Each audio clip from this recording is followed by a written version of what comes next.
Claudius was taken to the scaffold, and the guillotine blade is about to fall. To decapitate her. Among the crowd, Regis watches the execution with a malicious look, while Naila is behind him. The sharp blade falls forcefully and decapitates Claudius in an instant. The heroine cannot look away from what is happening. Furthermore, this is the last time she sees her enemies, the ones who led her to death. The game ends, and putting down the phone, the girl stretches. She has finally unlocked all the endings. She just finished Naila's game, where the player lives the protagonist's life. Naila. She had never tried so hard in a game before. She has completed the 200 possible endings. If it weren't for Naila's character, she would have given up at the beginning. Because the heroine was, literally, the best version of herself. Playing with that character, seeing how Naila doesn't give up, despite all the difficulties. The girl wished to live the same way. The story begins when a duke adopts Naila, after the ruin of her noble family. The emperor promised the duke that if he had a worthy daughter, he would marry her to the crown prince. And since the emperor always kept his promises, the duke had to present his daughter to him. No matter the cost. He already had a biological daughter, Claudia. But her health was fragile, so she could not be given in marriage. So he brought Naila and declared that, from now on, the girl would be a member of his family. And although she was only a replacement, the girl was happy with her role, as she and the prince loved each other as if destiny had written it. But after a few years, Claudia, who was supposed to die, miraculously recovered. Perhaps because it cost her so much, the young woman's character simply became terrible. The bullying towards Naila became crueler every day, until Claudia displaced her and married the prince.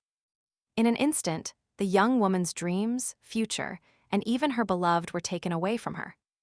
But she endured it with fortitude. Naila was not discouraged, as there were so many other things to do in the world besides becoming empress. The girl played, putting all her effort, and unlocked all the possible endings. Even the one where the heroine was a teacher. She reached 199 endings, except the one where Naila becomes empress. And she couldn't give up after so much. The young woman wished to fulfill the heroine's true desire, so she studied every key moment of the game in detail. And she finally managed to complete ending number 200 and make Naila the empress. It was really very difficult, and upon finishing playing, her eyes filled with tears. However, a strange feeling kept tormenting the young woman. She remembered Claudia, crying on the scaffold, incessantly asking Naila for forgiveness. The game always ended with Claudia's death. But despite being the antagonist, sometimes the girl felt pity for her. Especially the last time, when Claudia was killed by her fiancé. Suddenly, a notification arrives on the girl's phone. An ending number 201. Rubbing her eyes, she can't believe she got an extra ending. Only for those who completed all routes, and furthermore, this time her character won't be Naila. But Claudia. The girl thinks about it. She was so sad, and now she has the chance to play with a new character. And furthermore, the antagonist. Deciding there is no reason not to start this game, she presses the start button. The maid Marie runs after Claudia, who has been living this role for a month, to find out what is wrong with her. The heroine smiles and says that everything is fine. She just saw an insect and got scared. The maid announces that tea preparations are ready and invites the young woman to the table. The heroine promises to come out soon, but in her mind, she is still struggling to accept her new role. The start of the game promised nothing. As always, she was going to choose a profession for her avatar. She decides to become a spirit contractor and must awaken 5 spirits in Belkinus and make a pact with them. After reading the mission, she realizes that completing it will not be easy at all. But suddenly, an in-game notice reveals that if she fails, the heroine will die. She decides to leave the game for tomorrow, and when she closes her eyes, she wakes up in Claudia's body. In the past, across 200 playthroughs, the heroine always died due to her terrible character. If things continue like this, she will die before finding the spirits. So she must act now. She must restore her reputation to reach the end. The more people who support her, the better. She must apologize and resolve misunderstandings. Claudia arrives at the gazebo in the garden, where Naila is serving tea and Luke is by her side. He is the heroine's older brother, who, according to the plot, hates the girl because of her dark past. Claudia asks Luke not to look at her like that and apologizes for being late, assuming he arrived early. Behind them, head modestly bowed, is Naila, the heroine's only joy upon moving here, as now she can see her in person. Suddenly, Luke, stepping between the girls, demands that his sister tell him what she is planning this time. He only came to find out what mischief Claudia has concocted this time. So they will listen to her and leave. Luke declares that he is not interested in those silly tea parties. Claudia has spent a month trying to live as a kind heroine and clear her villain reputation. But so far, she notices no change.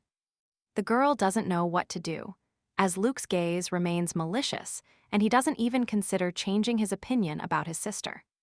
Claudia thinks deeply about this, while Luke presses her to answer, taking her silence for arrogance.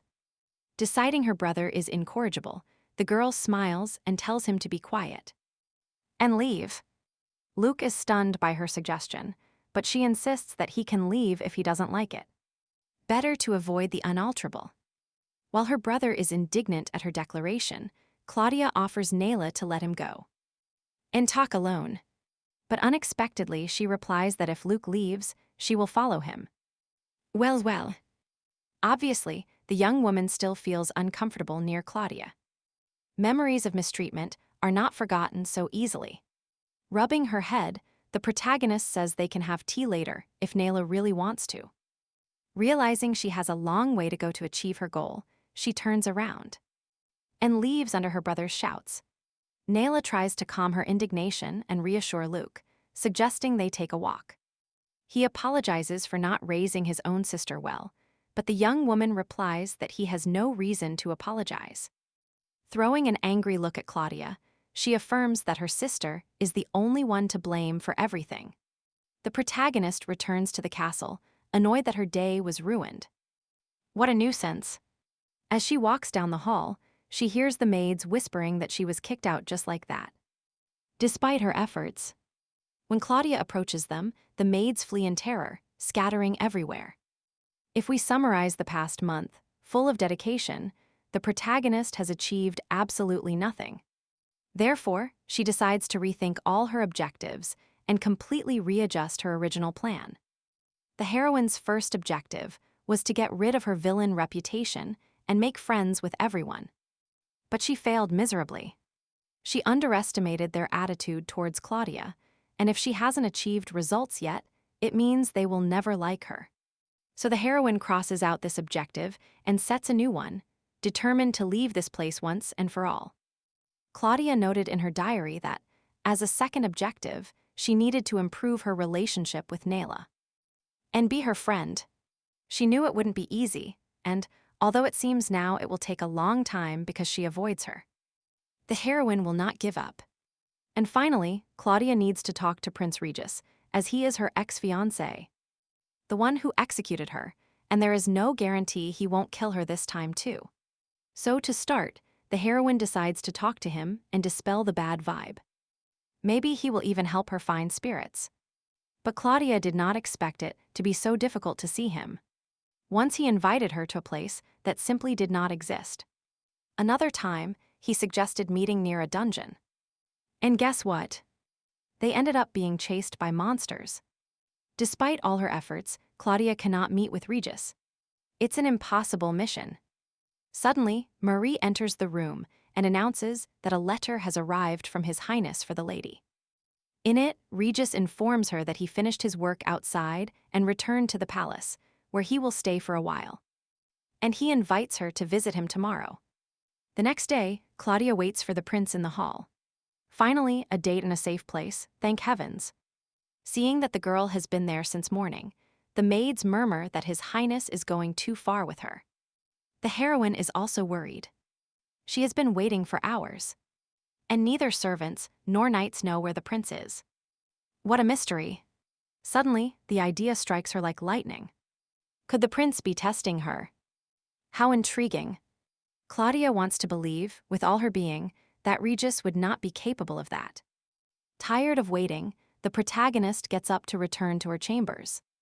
Night was already falling as she left the palace, lamenting another day without results. Passing by the greenhouse, she spots a familiar silhouette and doubts her eyesight. But Claudia is not mistaken. There is the second prince, Regis, heir to the throne of Belcanus. Claudia enters the greenhouse and approaches the table where the prince is seated. The young woman greets him and he, putting down the book he was reading, turns towards her. The heroine wants to know if Regis was there the entire time she waited for him in the castle. He replies that he ate, walked around, had tea, and now sat down to read for a while. The protagonist doesn't understand. He summoned her himself, and she waited for him all day. Regis is disappointed that Claudia thinks he wasn't meeting with her just because he was busy. He is so surprised by the girl's lack of understanding that he always tried to get rid of her. That he thinks she is pretending. The protagonist doesn't want to believe that Regis is simply mocking her. Looking at him, she remembers what happened before reincarnating. Knowing she was an orphan, people made fun of her when she worked in a restaurant. They told her they had checked all the expired products and ordered her to throw them away. The manager, standing over the girl, scolded her for supposedly throwing away valuable products and started threatening her. He threw a tomato against the wall and ordered her to behave if she didn't want to suffer the same fate as that vegetable. And now, if it were up to Claudia, she would teach this blonde boy a lesson. Suddenly, the protagonist sees Regis from a completely different perspective. But she cannot become enemies with the prince. So, smiling, Claudia says she only regrets that he didn't tell her everything right away and made her suffer. The prince looks at the girl perplexed and asks what she wants from him. The heroine tries to think quickly how to answer the question without letting it slip. She asks the prince to break off the engagement and for them to separate once and for all. Regis stands up from the table, surprised, while Claudia insists on her proposal, affirming that both of them desire it. The prince does not understand how she plans to do it, nor what they will tell their parents. But the girl is convinced that convincing them won't be that hard if Regis makes a little effort. After extracting the promise from him to try speaking with the emperor, Claudia hurries back home. The prince does not understand what happened to the girl and feels that her character has completely changed. The heroine leaves the palace very satisfied, as she has figured out how to get revenge on Regis for the offense. In the state of Belcanus there are two princes, and the first, Nathan, was initially supposed to be emperor, since he is the eldest. But a curse weighed upon him, causing him horrible suffering when he touched girls. And the prince was quickly deposed, as he could not have heirs. But Claudia knows that if she lifts the curse, he will become the heir again. If he wins, Regis will lose his place and fly into a rage. Claudia is convinced that she will receive a great reward if she frees Nathan from the curse. This way she could become empress. The heroine heads toward the young man and upon arriving, observes him in silence, with a look full of determination. Taking a deep breath, she tells Nathan without hesitation, "Marry me." A long time ago, the emperor who founded the kingdom stole a valuable relic. After that, he managed to dominate the entire continent. But then something happened. And now Claudia is in front of Nathan, asking him to marry her. Although he was the first prince, his importance in the game was not great. He was a secondary character. Apparently, he walks around completely covered by the curse, as his life would be in danger if he touched a girl. The heroine feels pity for Nathan, but realizes he could be an excellent ace up her sleeve. He asks Claudia what she means, and the young woman repeats her request. Nathan is astonished that his younger brother's fiancée says that. The protagonist is sure that the emperor will listen to the one who is his sorrow. She tells Nathan that Prince Regis not only does not love her, but hates her. And if Claudia is destined to marry one of them, she prefers the one who does not despise her. That is why she proposes a fake marriage to Nathan, where he will have no husbandly duties. The prince reflects. It had been a long time since I had such interesting conversations. He understands why Claudia came to him. But he wants to know what he will gain in return. The girl promises Nathan to fulfill his deepest desire if he helps her. Claudia states that she will free the prince from the curse weighing on him. Nathan's eyes fill with anger, and he orders the girl to leave. He reminds her how terrible it is to insult members of royalty. Claudia insists that she has not insulted him and that she can really help the prince. According to Nathan, hundreds of people like her have come before. His mother spared no expense believing those scammers, but they all betrayed her. Due to great suffering, the empress fell ill and died shortly after. Nathan turns to leave, but Claudia runs after him, begging him to believe her. He could sue her for her behavior, but if he loses this opportunity, he will live alone forever. The girl states that the late empress wanted to prevent exactly that. Nathan says he forgives her this time, but asks her not to cross his path anymore. The heroine thought she knew everything about this game, but it is very different from what she imagined. Especially the characters' personalities, although perhaps it is because of the villain role she got this time. Nathan was just a secondary character, so she didn't know much about him, but now he seems even more pathetic to her. However, the girl is sure she can help him, as she knows how to break the curse. Since in one ending, she was an alchemist, she had to learn hundreds of different potion recipes, as totally unexpected missions appeared in the game. Now the heroine can use her knowledge, and that's why, shortly after, a potion of purple herbs that alleviates the curse is already in a bottle. Drinking it unprepared can be dangerous, so it's better to generate immunity through physical contact. Which will take Claudia a minute, and Nathan will see she wasn't lying. Days later, she arrives at the palace, but it turns out His Highness went on a mission against monsters in the forest, and will return at dusk. At the same time, in the Forest of Anises, the knights try to find Prince Nathan. Suddenly, they hear strange noises behind them and realize someone is there. It turns out to be a giant mandrake that attacks the knights, opening its huge toothed mouth before them. The squadron barely recovers when Prince Nathan appears and splits the monster in half with his sword. The knights notice that mandrake drool fell on the prince, but he cleans himself and states that everything is fine. Nathan orders to capture 2 more and return to the palace immediately. After completing the mission, the squadron, led by the prince, returns from the forest. Claudia has been waiting for him this whole time in the palace hall. Seeing the tired master with a dirty cloak, the servant offers to prepare a bath for him. Suddenly, he remembers Claudia, who is sitting in the hall. The servant tells Nathan that Lady Rubilos awaits his audience. The prince is surprised that she has returned, even after he dismissed her for her inappropriate behavior. Nathan takes off his cloak and orders the servant to dismiss her. Claudia doesn't even deserve his answer. When the maid enters the hall, the heroine jumps off the sofa. Why did they make her wait so long? She apologizes for bringing those words, but His Highness requested to convey that he does not wish to see Lady Rubilos. With that said, the maid flees the hall, not giving Claudia a chance to reply. Everything is worse than she imagined. Nathan didn't even deign to show up, not even for a second. The prince is in the bathtub, wondering, why did that mandrake slime fall on him? Claudia must review her plan once more before taking action. There is no room for error.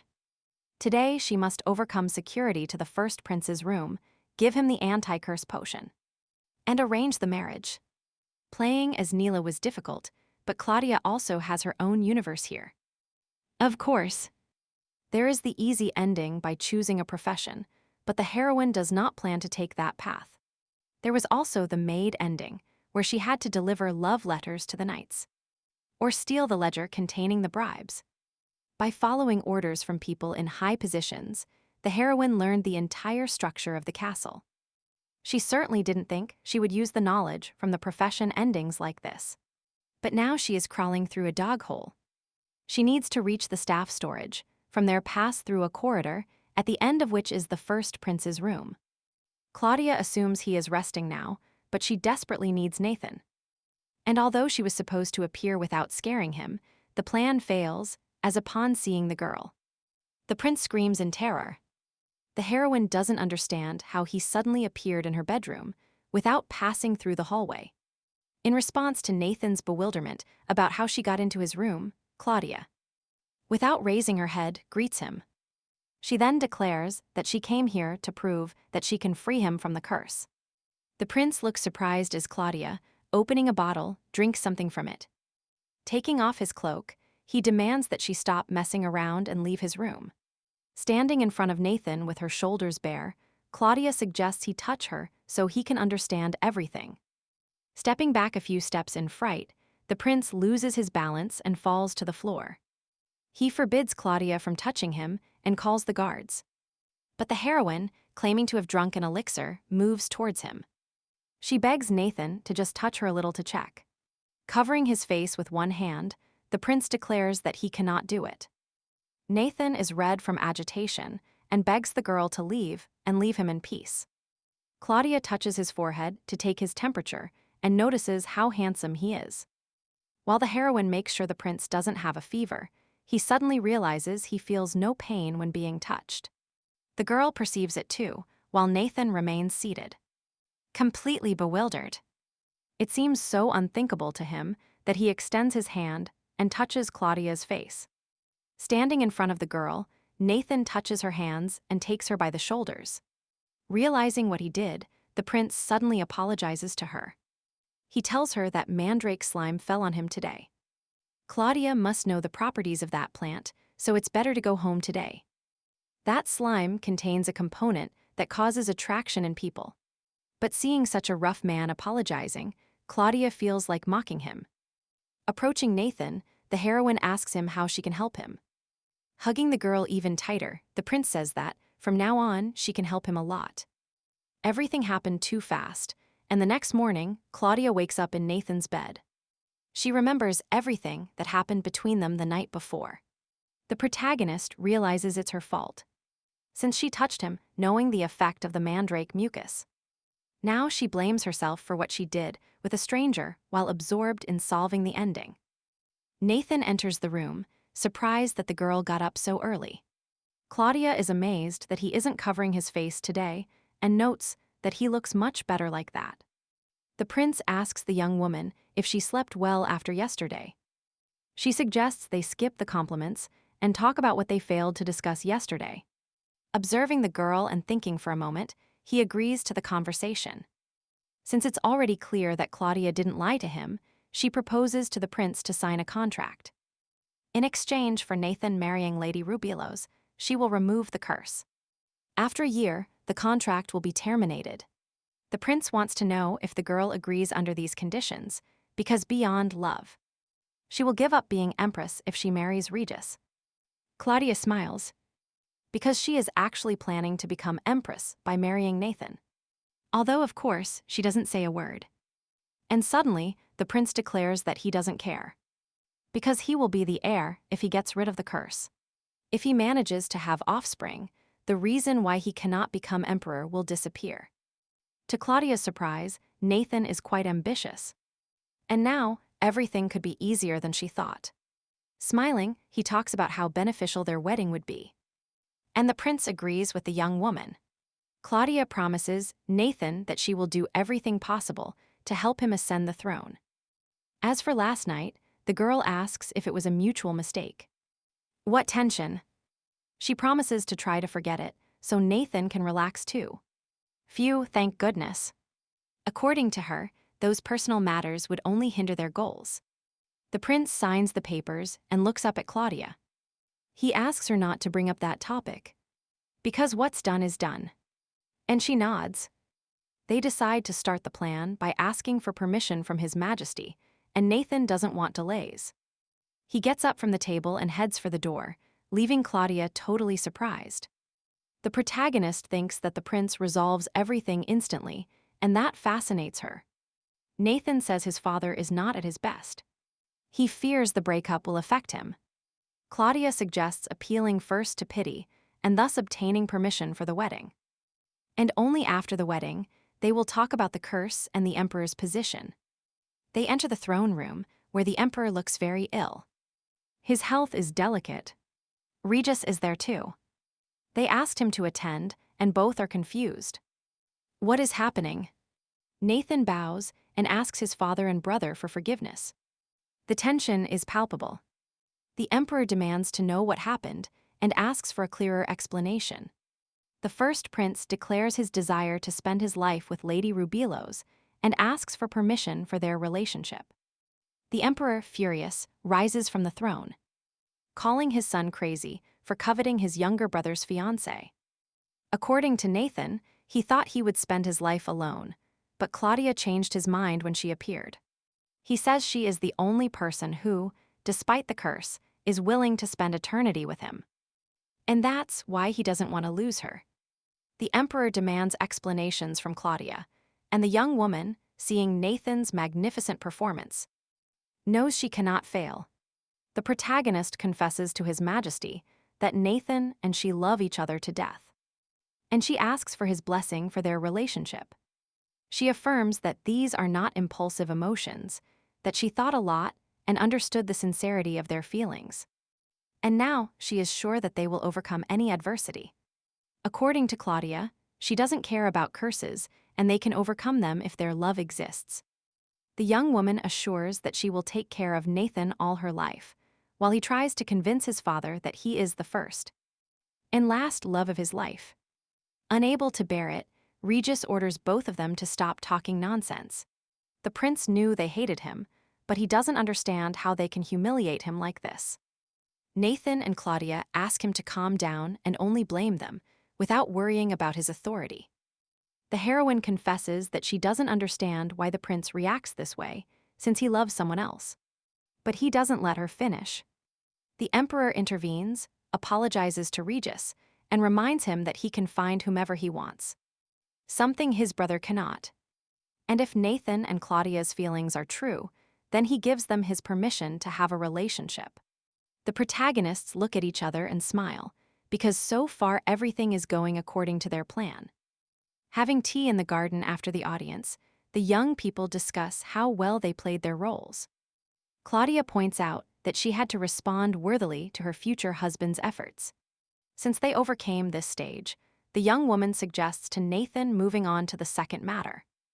Now they must talk to their father, although with the emperor's permission there shouldn't be any problems. Nathan didn't think they would resolve the matter of the parents so quickly, and he is surprised by how much Claudia desires this wedding. The girl believes that tedious tasks must be resolved quickly, and the prince notices that she considers his actions as a task. He asks if it is mandatory to meet with the duke, if he will consent anyway. Claudia jumps happily from her seat, as she is completely right, and she can go to the duchy alone. Bidding a hasty farewell, she flees the castle, leaving Nathan sitting thoughtfully in the greenhouse. Duke Rubilos is a great commander, who 17 years ago led the state to victory in the war against the Aspire Duchy. The heroine has often heard that he is the strongest man in the world, but her father left before she inhabited Claudia's body, so they never met. However, the day after her trip, the Duke unexpectedly returned, and finding Claudia at the door. The maid asks why she is so late, as her father was looking for her everywhere. The heroine starts getting nervous, worried about whether she will manage to convince her father. Upon entering the room, the girl hears the Duke's furious shout. Indignant at her long absence, the protagonist sees his true savage face. Exactly how the strongest man in the world should be. The Duke, without stopping shouting, approaches Claudia, and she fears he is going to hit her. But unexpectedly, her father hugs her tightly and confesses that he missed her very much. Surprising her. Tenderly, the Duke asks why she went to the palace and spent several days there. He is completely different from the man Claudia imagined. So more calmly, she tells him that she was with her fiancé. Sitting at the coffee table, the girl reveals that she was not with the crown prince, but with His Highness Nathan. She begs her father not to be too scared and confesses that she wants to break off her engagement with Regis and marry his brother. Faced with the Duke's confusion, Claudia replies that the prince doesn't love her and she doesn't want to be unhappy all her life with him. But the Duke considers the first prince a heretic and will not tolerate his daughter wanting to marry someone incapable of touching women. Claudia affirms that she can lift Nathan's curse and that they have already told His Majesty everything, and they obtain the go-ahead. The Duke is astonished by how much his daughter despises him, that she didn't even consult him. but she begs him to listen to her. However, the Duke refuses to even hear her and orders Claudia to be locked up for her impudence. Meanwhile, at the castle, they urge Nathan not to overdo it, as this is his 20th combat. There are no more knights willing to train with them. Nathan asks his assistant to train with him, but he flatly refuses. At that moment, Regis approaches and declares that he will be the first prince's opponent in the fight. Nathan turns and sees his brother, who can barely hold the sword. The prince trembles all over, as he doesn't know how to wield a weapon. When Nathan points it out, Regis shouts, demanding they stop underestimating him. He lunges with his sword at Nathan, but he steps back and Regis, losing balance, falls to the ground. The prince doesn't understand how his brother could do that, even if he hates him. He is outraged by the situation Nathan has put him in with his action. Regis is sure that Claudia will mock him now. Nathan claims all that is invention, since Regis himself never cared about the girl's feelings. She wouldn't like marrying someone who keeps another in his heart either. Regis is indignant because Nathan cares about Claudia's feelings and ignores his own brothers. However, he replies bewildered, asking if he has any reason to defend a brother he believes hates him. Then, Regis suddenly confesses that Nathan is right and that he never loved Claudia. But it seems to him that if his brother truly loved the girl, he wouldn't have sent her alone to talk to their father. That he has surely already locked her up in some dungeon. Everyone knows what kind of person Duke Rubilos is, called the Butcher on the battlefield. And now Claudia goes to see him alone to announce the breakup of the engagement and her marriage to the older brother of her ex-fiancé. Meanwhile, in the ducal mansion, Claudia looks around her room, surprised to have to serve her punishment in such comfort. At that moment, Naila and Luke appear at the door. He already found out about his sister's broken engagement with Prince Regis. He believes it is one of Claudia's plans to gain the prince's favor. Claudia informs her brother that His Majesty already allowed them not to marry. She also tells Luke that she will marry the first prince, which surprises him greatly, since he heard that Nathan goes out every night to the forest to hunt monsters and bathe in their blood. Naila is astonished by Claudia's words and asks again if it is true that she will marry Prince Nathan. Claudia feels that now, finally, she will be able to improve her relationship with the girl. She confesses that she was never interested in Regis and that she wholeheartedly supports her feelings for Naila. In tears, the young woman runs to the heroine and thanks her, hugging her tightly. With his arms crossed, Luke looks away in disgust as the girls hug. However, Naila is curious to know what the hell Claudia is really planning. During dinner, the Duke is still furious that his daughter made such an important decision without consulting him. Just thinking about her marriage makes his eyes fill with tears, but at that moment the butler enters. He apologizes to the Duke for the trouble and informs him that the first prince has arrived for a visit. After greeting Sir Rubilos, Nathan announces that he has come to visit his fiancée. They accompany him to Claudia's room, where she bows respectfully and greets His Highness. The girl did not expect the prince to show up in person and wonders if he was perhaps worried about her. Nathan approaches Claudia and, pushing a lock of hair from her face, asks her why she is swollen and if her father hit her. The heroine laughs and confesses that she indulged in sweets. Although the news of the engagement enraged the Duke and he locked her up, she cannot complain. The luxury is impressive. Claudia insists. Nathan must stop hiding his face. Not just from her, but from the entire populace. The heir to the throne must show himself with courage and pride. According to her, now they have a new obstacle. The Duke. He flatly refuses to give her in marriage. Sir Rubilos firmly believes that by acting this way, he is only seeking the well-being of his beloved daughter. Claudia confesses something shocking. Her father believes that the first prince suffers from impotence. Noticing the confusion on Nathan's face, she explains that her father is worried about the curse weighing on the prince. But she has found a solution. And with a dramatic gesture, she pulls out a small bottle of potion. Without hesitation, Claudia drinks the potion. Now they will prove to everyone that the rumors about Nathan are false. The prince watches her intently, deciding to trust her risky plan. The Duke suspiciously asks, why is Nathan bursting into his home, if he has avoided it so diligently all this time? According to Claudia, His Highness wishes to clarify certain things. Before coming, they agreed that, upon her signal, Nathan would demonstrate that they could touch each other. And that is why the first prince now asks the Duke to watch closely. Nathan takes Claudia's hand and raises it high. He indicates to his father that his hands are visible, and yet he touches the girl without hesitation. However, Duke Rubilos believes they won't deceive him that way. Impatient with the prince's indecision, the heroine turns him towards her, as they need stronger arguments. She knows the trick to convince her father, and that is why she kisses Nathan on the lips, right in front of him. From the surprise, the Duke shouts and orders them to stop immediately. While the embarrassed prince hides his face, the heroine explains that she couldn't show her father the seriousness of her intentions, nor that his touches don't hurt her. The Duke, furious, doesn't understand why Claudia rejects being empress and ruins her future.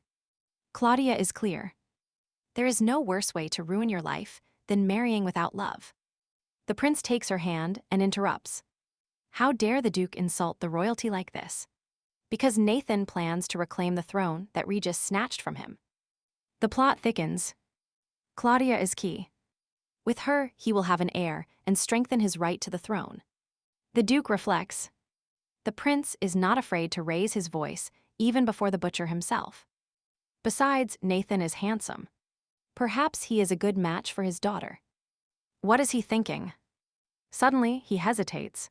Could it be that Claudia is only attracted to his angelic face? What a scandal! The Duke refuses to believe that his daughter is obsessed with the prince's beauty. But enough nonsense. Nathan is right. Although dethroning Regis will be a titanic task, he declares that since Claudia chose Nathan, he only has to accept it. But the prince must prove that his intention to clear his name is not in vain. If Nathan surpasses the Duke in the hunt, he will give them permission to marry. The monster hunt began immediately, that very night. Claudia feels that competing with Belcanus's demon slayer is too much for Nathan. The Duke yields to her insistence and allows her to observe, but warns her of the danger. They have placed protective magic inside the shelter. Under no circumstances should she leave. They will have 5 hours to hunt, and at the end, they will compare the number of monsters killed. On the way to the shelter, Claudia thinks that she is truly intrigued by how this will all end. Killing monsters in the east, the prince is sure he will make the Duke pay for his arrogance. Meanwhile, in the western forest, Sir Rubilos does not intend to give his daughter to the prince just like that. A few hours later, Claudia feels hungry, but her father and Nathan have not yet returned.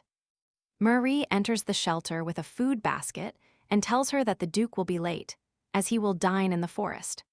Remembering that her purse was left outside, the protagonist peeks out from her tent. She remembers her father's words about the protective barrier, but plans to run and grab the purse only a couple of meters away. On the way back, the prince confesses to the Duke that he was so focused on the hunt that he lost track of time. He worries that Claudia is alone, because, despite the barrier, it will be difficult for her to stay still.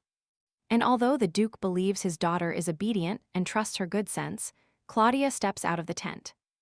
Just then, Nathan and her father, returning from the hunt, surprise her and order her to return to the shelter immediately. While father and daughter argue, Nathan suddenly sees something huge flying towards them from behind Claudia. Looking closely, he sees a gargoyle flying towards the girl at incredible speed. In the blink of an eye, Nathan throws himself forward and, covering Claudia with his body, presses her against the ground. The Duke runs to help, fearing for His Highness's life. He watches in horror the wounds on the prince's back, while he worriedly asks Claudia if she is okay. Back at the palace, the protagonist lays Nathan on the bed to treat his wounds and asks him to hold on, promising that the pain won't be bad. However, when she applies the medicine to his back, the prince screams in pain, and the girl wonders why he sacrificed himself so recklessly. The moment Nathan asks if this is her gratitude for saving her, the Duke enters the room. and asks the prince to spare him a little time. Alone, Nathan asks what Duke Elsie Rubilos wanted to talk about. The Duke has made the decision to approve their marriage, as he is impressed by how quickly. And without hesitation, Nathan saved Claudia. Now it seems to him that the prince's feelings for his daughter are pure and sincere. And it is that the alliance must be made not with whom you love, but with whom loves you. The Duke fears he let something slip. Nate doesn't know anything about Claudia's past, but since the prince doesn't want to hear it from others, he reveals that she used to write letters to Regis and sing serenades to him daily. Even so, the Duke trusts that this interest in an indifferent prince is a thing of the past. Days later, the Duke bids farewell to Claudia and Nate, happy that everything turned out well. Now in the carriage, Claudia proposes an arrangement to Nate. They need to plan the wedding. The prince, instead, remains silent and fixes a grim look into the distance. The heroine touches him to find out what is wrong. Maybe Nate hasn't recovered from the wound. Moving away from her, the prince asks for distance and avoidance of unagreed physical contact. It's just a contract. Luke watches his sister's carriage drive away. He can't believe she is marrying Nate. They are hiding something, he thinks. But Naila wants to believe that this time everything is different. Luke begs the girl not to deceive herself and remember his sister's wickedness. Naila asks him not to speak like that because he always looks for a trap in everything, and that worries her. Even so, the boy believes they must decipher Claudia's plan and prepare for the consequences. Naila thinks that only nonsense comes out of his mouth, and they cannot prepare for something they ignore. Sitting on her bed, Naila reflects on how Claudia has changed. She always managed to predict his moves, but suddenly she changed her attitude towards others. Naila doesn't understand what Claudia is plotting, that she suddenly rejected Prince Regis, nor how it happened. She remembers when, as a child, she knocked on the door asking them to open it. How she was confused on the staircase, at the foot of which lay a brunette woman. Calling her by name, Naila tries to convince herself that she has nothing to worry about. It doesn't matter what Claudia does. If she suddenly becomes a nuisance, they will simply get rid of her, as that is her destiny. On the balcony, a white-haired boy looks into the distance, illuminated by the bright light of the full moon. He is determined to continue with his plan, sure that the moment has finally arrived. Claudia presents His Majesty, the Emperor, with a gift from her father and politely asks about his health. Nathan announces to his father his intention to organize a small engagement before the wedding. Since many still believe that Prince Regis and Lady Rubilos are about to marry, he wishes to deny it as soon as possible. The protagonist leaves the fitting room in an elegant dress and asks Nathan what he thinks of it. The prince dislikes the overly revealing neckline and hints at it. The girl agrees and goes to try on something different.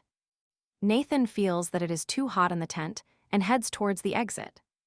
At that moment, he hears a woman talking behind the wall about Claudia and her arrival with the first prince. The women chat about her impending wedding and how Rubelos used to like the air. But he was just a whim. The ladies now comment on Nathan's curse and how different he and his brother are. According to them, Prince Regis is like light, while Prince Nathan is darkness itself. The first prince himself listens attentively to this entire conversation behind the wall. Suddenly, Claudia appears out of nowhere and with an irritated gesture, passes quickly past him towards the gossips. Approaching them, she smiles and asks one if she is Madame Felicia, who had an affair with Lord Chase. The women are stunned by her appearance, and Felicia is indignant, asking how Claudia knows such details. Thus, the woman reveals her secret in front of her friend, and realizing it, she freezes, covering her mouth with her hand. Claudia turns to Madame David and asks how she is, since she invested a large sum in the Kabbalah temple to curse Lady Edeline. When the heroine says that her plan will fail because the person she wants to curse takes an antidote every night, Madame David betrays herself. The women say they won't waste time on empty gossip and hurry out of the tent. Claudia gets furious. How can they be so insensitive and inhuman to someone suffering from a curse? Nathan thinks they are right about one thing, as he has lived in darkness his whole life. But the heroine insists that it is not his fault and that talking about him like that is unacceptable. Besides, she believes that the only good thing about the unbearable Prince Regis is his hair and eyes. Claudia falls silent upon realizing what she said. Nathan is intrigued why it seems absurd to the girl that they see Prince Regis that way. They say that Claudia used to like him a lot, and from what is rumored, he was the most charming. Nathan asks if she thinks differently, because her brother rejected and ignored her feelings. In that case, her hostility is understandable, because the greater the love, the more terrible the hatred is. Hearing all that, Claudia explodes and screams that she cannot believe what she hears. She swears to Nathan that she never felt anything for Prince Regis. He, in response, asks her to stop lying, but she cannot explain to him that she comes from another world. And she must invent something now. According to the heroine, a month ago she hit her head and now suffers from amnesia, so she barely remembers Prince Regis. The girl affirms that the one she was before and the one she is now are totally different people, and that the prince chose her as an object of ridicule, and that is all that unites them. However, Nathan misunderstands her, supposing that Claudia too much desires to forget her past. The girl suggests they leave the tent quickly, promising to tell him all the details later. She just wants him to know that the one she was before and the one she is now are completely different people. Nathan smiles ironically and points out that if she believes so, then so it will be, and he leaves the tent after her. It doesn't escape the attention of the guests during the engagement that Claudia seems a bit tired. Last night, the girl had a dream about Naila crying inconsolably. In the dream, the heroine was Empress, and the girl screamed at her that that place belonged to her. However, Claudia remembers Naila saying she didn't want to be Empress, she just wanted Regis. It was totally her style, as she always considered love more important than power. With so much agitation, Claudia couldn't sleep. So much so that even Nathan notices something is wrong with her. The imperial family is seated at the table, and for now, everything is going according to the heroine's plan. She broke off her engagement with Regis without problems, and even got engaged to Nathan. But it's not enough. She needs to be more than a princess, and that's why she will make Nathan heir to the throne. To find the spirits, the girl decided to take advantage of her position as future empress. It is the quickest and most obvious option she came up with, but now she doubts if she will succeed. Claudia tries to push away the bad thoughts and focus on the good, as she already surpassed all the game's endings. And she must concentrate. The emperor praises everyone present at the table. She addresses Regis, happy that her brother found such a wonderful partner. After hearing this, the prince demands that they pay attention to him. He announces his engagement to Lady and Naila, who possesses a sweet character and an impeccable reputation. Ideal to be empress. The emperor is enraged that, after breaking up with Claudia, Regis left with her sister, not caring about what people say. But the prince believes that public opinion is not law for him, as soon he will be the emperor. According to Nathan, he doesn't care at all about his brother's relationship with Naila. However, he asks Regis not to mention his ascent to the imperial throne again. Although his brother's words hurt him, he declares his intention to reclaim what he briefly lost. When Nathan announces his desire to reclaim the throne, Regis suddenly stands up, furious. He doesn't understand how his brother forgot his curse, but he insists that he never forgot what destroyed his life. Standing up, he removes his glove to the astonishment of everyone present. Turning to Claudia, he extends his hand to her. And the girl, who loves these dramatic moments, smiles. She offers her palm to Nathan, and Regis watches in amazement as his brother calmly takes his fiancée's hand. Not only is the second prince surprised, but also the emperor himself, who cannot believe his eyes. Nathan declares that, after meeting Claudia, his curse weakened, and now he can occupy the throne. The emperor clutches his head, not understanding how it is possible, since his family's curse never disappeared. Claudia, smiling, declares that she and Nathan consider it a heavenly blessing, the divine support for their love. Noticing the disappointment on Regis's face, she asks him why he isn't happy for his brother. According to the prince, he is glad the curse disappeared, which he cannot say about the inheritance of the throne. He tried so hard to be a worthy king, while his brother hunted monsters non-stop. Nathan does not understand how Regis sees saving lives from disaster as a waste of time. He sacrificed himself for his brother's future, setting aside his royal training. The emperor, coughing hard, orders his sons to stop this dispute. According to him, Regis prepared himself, yes, but Nathan risks his life for the empire without hesitation. The emperor believes both are worthy, but the prince does not like this declaration at all. There can only be one emperor, and the most capable must be chosen without further delay. His Majesty has received a message from his spy about something murky in Aspire. Aspire is that kingdom that was crushed for attacking the empire before Claudia was born. It seems they are seeking revenge, and war could be closer than we think. By imperial decree, if it happens, he will cede the throne to whomever excels in this war. Claudia comes up with an idea and addresses His Majesty, praising his wise decision.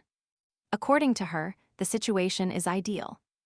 Now proving who deserves to be the heir will be a piece of cake.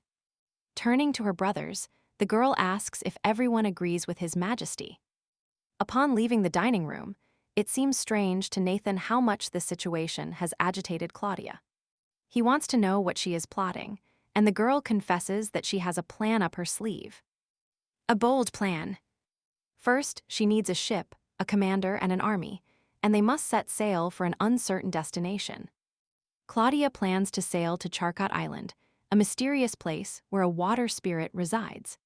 The young woman knows that there are no resources there, and that it is a dangerous area, infested with fierce monsters. But a water spirit dwells on the island, and whoever makes a pact with it can use its power freely. Since this power will be useful in the war, Claudia asks His Highness to prepare everything. If only Nathan knew how well everything turned out for the girl, now she will kill two birds with one stone. Not only will she help Nathan, but she will also find the spirit. But the prince is not as simple as he seems and wants to know how she knows all this. Claudia says she dreamed of being a geographer and read many books. Technically, she is not lying, as she lived that ending in the game. Nathan believes her plan is difficult, as spirits are dangerous. But she asks him not to worry. She has already thought of everything. That's why she will immediately go ask her father for permission to travel. Days later, Claudia arrives at the estate and tells the Duke everything. Since the trip to the island will help Nathan and the country, her father gives permission. But he is afraid to send her to such a dangerous place. Duke Rubilos believes that His Highness's presence is not enough and wants someone else with Claudia. After thinking for a while, he finally remembers that he has a son. He could also go with them. But Luke is not excited at all by the Duke's idea and doesn't want to hear a single complaint. He thinks that this way the children will become friends. But Luke only sees Naila as his sister. The boy leaves furiously, slamming the door. The Duke becomes sad. His wife dedicated herself completely to her son. The Duchess died in an accident while Claudia was sick. What a tragedy. Without that mediator, their relationship went straight to hatred. What a pity. That very night, Luke tells Naila about Claudia's trip to Charcot Island. The girl doesn't understand anything. If the preparation of the troops will take 3 more weeks. Back at the castle, Claudia feels exhausted and thinks she is catching a cold. But she got the permission. After Luke's refusal, she thought there would be no trip. The protagonist feels that the atmosphere in the palace has changed, although she doesn't rule out that it is her imagination due to her condition. Nathan comes out to meet the young woman, and she informs him that she obtained permission for the trip. Claudia asks the prince if something happened in the castle during her absence, as she senses tension in the air. According to Nathan, an unpleasant rumor about their relationship has spread throughout the place. The young woman blames herself for her lack of attention. She should know that this place is a gossip factory. Nathan tells her that people are commenting on her second engagement. About the prince. About everything imaginable. It is likely that the rumors will soon reach the emperor. So he wants to know if she has a plan. She reflects. By rejecting the younger brother and getting engaged to the elder, gossip is the least she deserves. But suddenly, a brilliant idea occurs to the protagonist to silence all those rumors. Night falls, and the young woman enters Nathan's room, announcing that she knows how to prove her love to everyone. The Belkinus Empire is quite liberal, and that's why second promises are possible. And what better way to silence rumors than by demonstrating love with nights together before the wedding? Finally, Nathan understands the true intention hidden behind the young woman's words. Claudia, without a doubt, plans to recreate that fateful encounter they shared on their first night. He clearly remembers how she swore that night was a mistake and that she would do everything possible to forget it. But now Claudia proclaims that their personal problems should not frustrate their objectives. And it's not difficult. Noticing the terror reflected on Nathan's face, the heroine begs him not to take it too personally. The prince nods and announces that he will go clean up, to which Claudia replies that she will lie down. She promises to give him the bed and wishes him good night, leaving the poor boy sunk in confusion. He finally understands. He completely misunderstood her. They will just sleep in the same room. But when Nathan lies down, he cannot fall asleep. He gets out of bed to make sure Claudia is sleeping. Approaching the sofa, he thinks about what to cover the sleeping young woman with and notices something is wrong. The protagonist trembles uncontrollably. Her cheeks burn with fever, and her face is beaded with sweat. Kneeling beside the sofa where Claudia lies, he asks her what is wrong. Nathan touches the girl's forehead and realizes she has a raging fever. But just as he is about to call someone, Claudia wakes up and prevents him from doing so. She insists that they will ruin their plan like this, but Nathan doesn't care. The girl has a fever and needs medicine. According to Claudia, the fever won't last long and will soon start to break. Waking up the next morning, the protagonist feels much better. She touches her forehead, notices that the fever has broken, and then sees Nathan sleeping next to her. The prince wakes up and asks the girl how she feels. She says she is fine and suggests he rest now, since he couldn't sleep because of her. Staring at her, Nathan asks why she is always in such a hurry, but she doesn't understand what he means. Claudia had a fever all night, and now, upon opening her eyes, she tries to get out of bed immediately. Nathan believes her main goal has already been achieved, breaking the engagement and getting engaged to him. Therefore, he doesn't understand where she is rushing off to now and why they can't live at a calmer pace. However, Nathan doesn't know that her true goal is to escape this place. To achieve it, she uses the one who truly cares about her. And although her conscience torments her, she sees no other option. Smiling, she says that although she achieved her goal, she wants to help him, since his potion has a limited effect. And it's temporary. She is lifting a curse for the first time and doesn't master the method yet, but she will achieve it by all means. Nathan asks what she will do after he ascends the throne, and the curse is broken.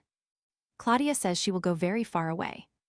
He wants to know, where exactly does she plan to go? Even if she explained it to him, he wouldn't understand. That place is too different from the world he knows. She lived there her whole life, even paid for college, and ended up here. What irony! Claudia confesses to Nathan that she longs to return to that distant place, unknown to His Highness. Nathan insists she tell him more details, but she remains silent. What is she hiding? Saying that he understands, he gets up and suggests she rest. She will need energy for her plans. The heroine feels very sad. She couldn't even properly thank him for his kindness. Days later, Claudia and Nathan, escorted by a detachment, leave for the port. Finally, the preparations to set sail for Charcot Island are complete. She and the prince stated they were looking for provisions, not a word about the spirit. The luggage is almost loaded. It's time to board the ship.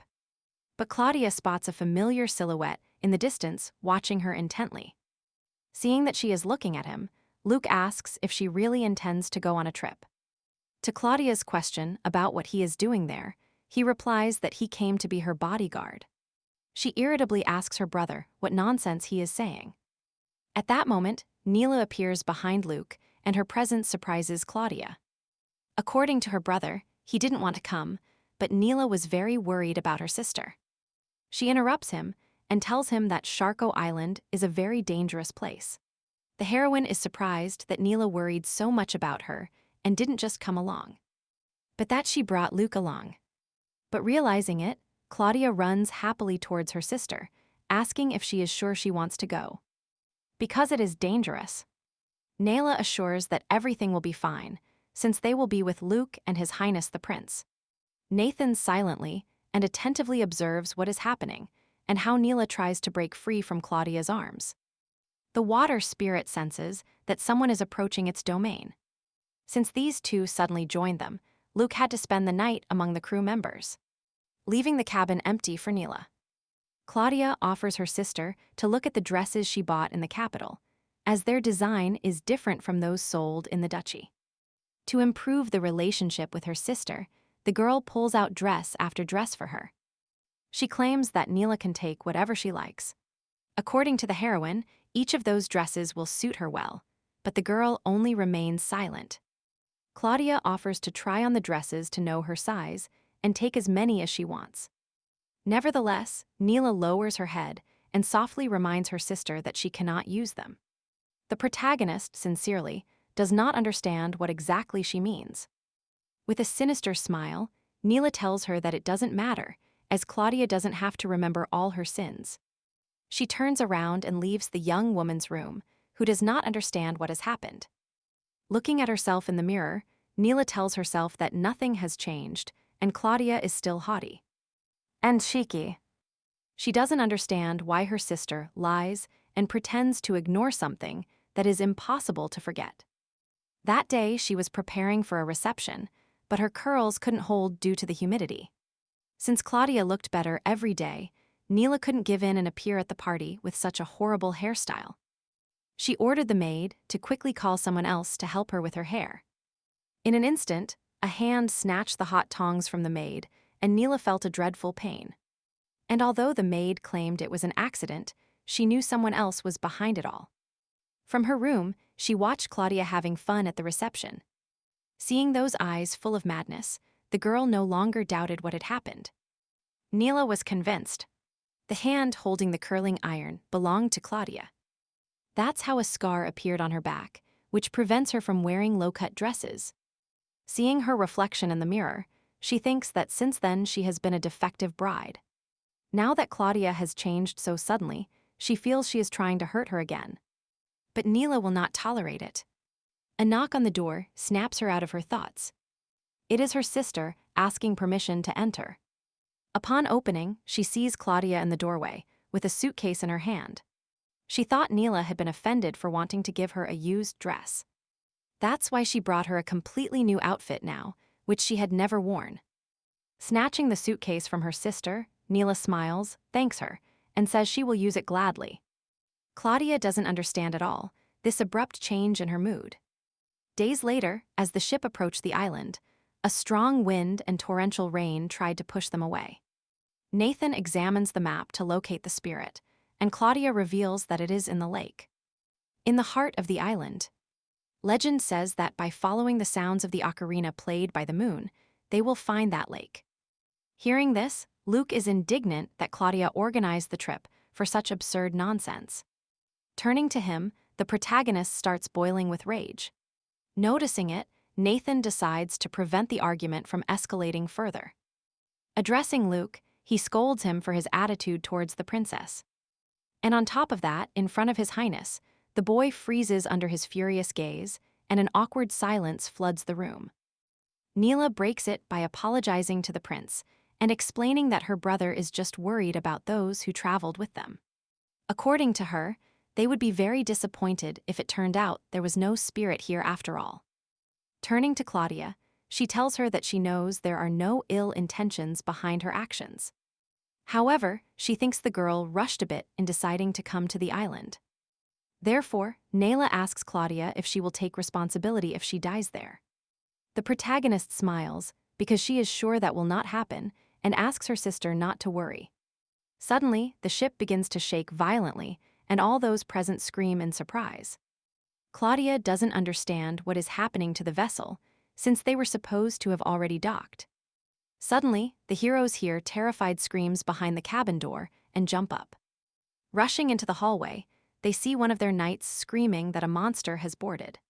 A huge aquatic monster with toothed jaws is on deck, ready to attack the group. Luke screams in horror that they are lost. The beast is simply colossal. However, Claudia suddenly smiles and declares that everything is going exactly as planned. She tells Naila to bring several bottles of rum that are stored in the warehouse. The young woman doesn't understand why, but Claudia rushes her and she obediently runs to fulfill her request. And although this aquatic in person looks more disgusting than in the game, the heroine has already completed the route from fisherman to pirate king.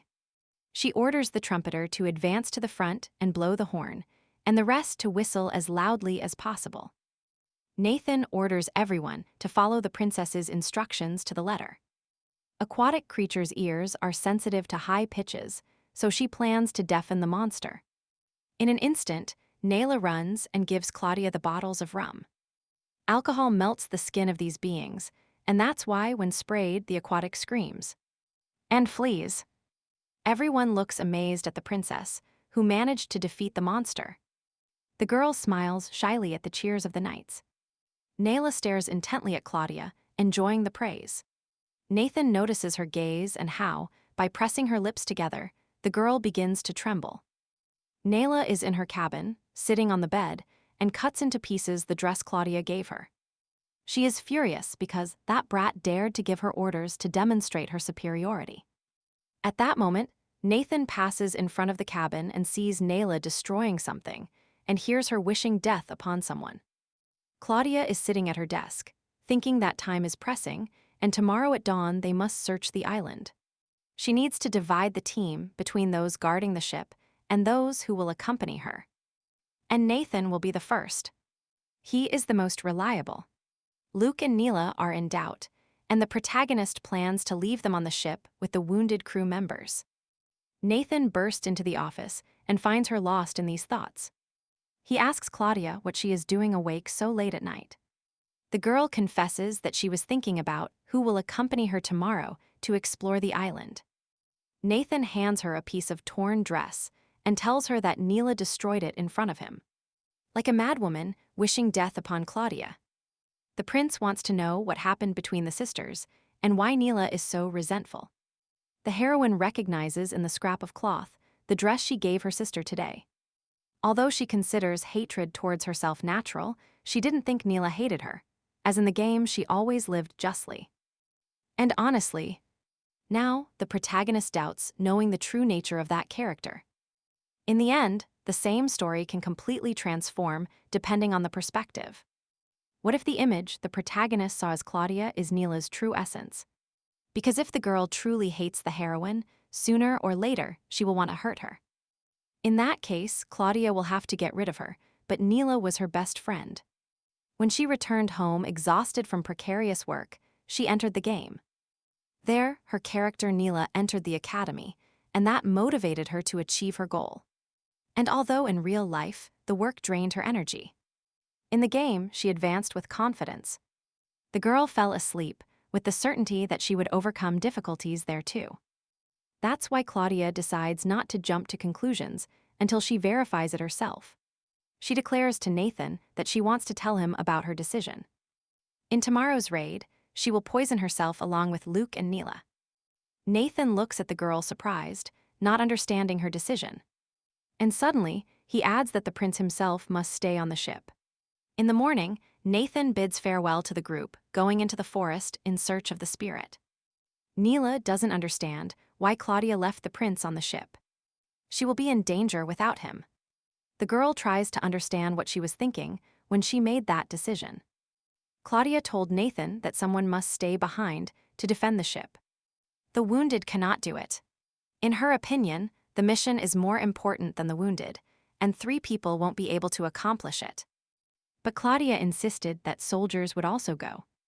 And besides, she studied the island and knows how to exterminate monsters.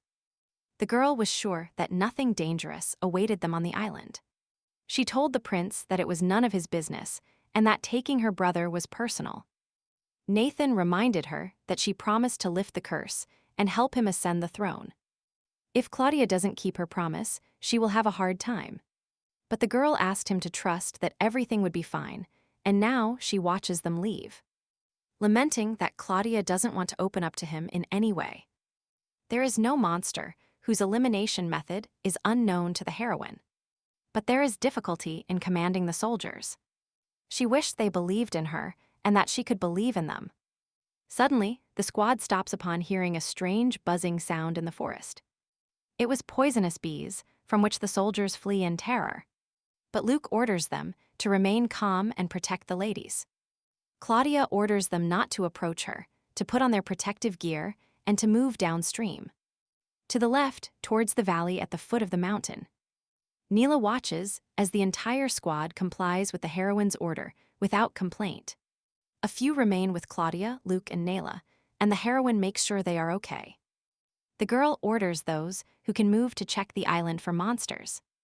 After looking at the map, she decides to climb to a high point with a good view, but since she doesn't have a detailed map, they must go to the center. The heroine announces her intention to climb to the top of the mountain as soon as the others return. The soldiers agree with Claudia, but suddenly Naila asks her to wait. According to her, the soldiers fought monsters and are very tired, so it would be better to rest longer. Naila asks Claudia if searching for the spirit is more important than the lives of the soldiers. The heroine replies that it is not so, but if it gets dark, it will be even more dangerous. And besides, the food is limited, so they must hurry. After listening to her, Naila reflects for a moment on Claudia's words. Then she turns to the soldiers and begs them to hold on a little longer, promising them rest upon reaching the summit. When the squad finally crowned the mountain, night had already fallen upon them. So they set up an improvised camp. The soldiers cannot believe they made it. The distance seemed absolutely insurmountable. Naila hears them comment on the princess's support and her promise to heal their wounds with medicinal herbs. The next morning, Naila notices that Claudia is doing something suspicious in the forest. Naila suggests the girl go together in search of healing herbs, and Claudia thanks her for her help. But before leaving, Claudia starts tying pieces of cloth to the tree trunks. When asked why she is doing it, the girl replies that this way they can find their way back if they get lost. Suddenly, Claudia tells Naila that she needs to ask her something very important. She is curious to know why Naila said what she said yesterday, but she has no idea what she is talking about. Claudia clarifies her question, inquiring why Naila said that searching for spirits was more important than the soldiers' lives. The young woman replies that the soldiers seemed exhausted and apologizes for meddling where she shouldn't have. Claudia nods and reminds Naila that she is in command of this detachment. She asks the girl not to cause problems for her next time and to follow her without complaint now. Naila apologizes and glares with frustration at the marks Claudia left behind. Claudia thinks her sister probably assumed she would be uncomfortable around her. And that's why she went to collect herbs elsewhere. The heroine thinks she might have scolded her for no reason, and that it's unlikely the girl had bad intentions. However, if it were the Naila she knew before, she would never have said those words about her attitude towards the soldiers. It seems the answer to where the real Naila is has already been found. But the heroine wants to observe a bit more. After collecting enough herbs and standing up from the ground, Claudia calls her sister and shouts that they can return now. But the girl doesn't answer, and Claudia sets off in search of her. Not finding Naila anywhere, she thinks perhaps she returned to the camp. At that moment, she notices that the marks she left are gone, and thinks it's those famous thieving magpies. However, she has a map and compass, so finding the way is not a problem. But Naila has nothing, and the forest at night is dangerous. Claudia decides to ask the soldiers for help, but when she reaches the camp, she finds her sister safe and surrounded by soldiers. Everyone joyfully thanks Naila for helping them heal their wounds. Turning, Claudia sees the cloth she used to mark the way in her sister's basket. When Naila approaches, she scolds her for using unprocessed medicinal herbs. She orders the soldiers to immediately wash the herb from the wounds, as they could have side effects in days. Hearing this, Naila starts shouting at Claudia, indignant at her behavior. She believes her sister fears she will steal her merits.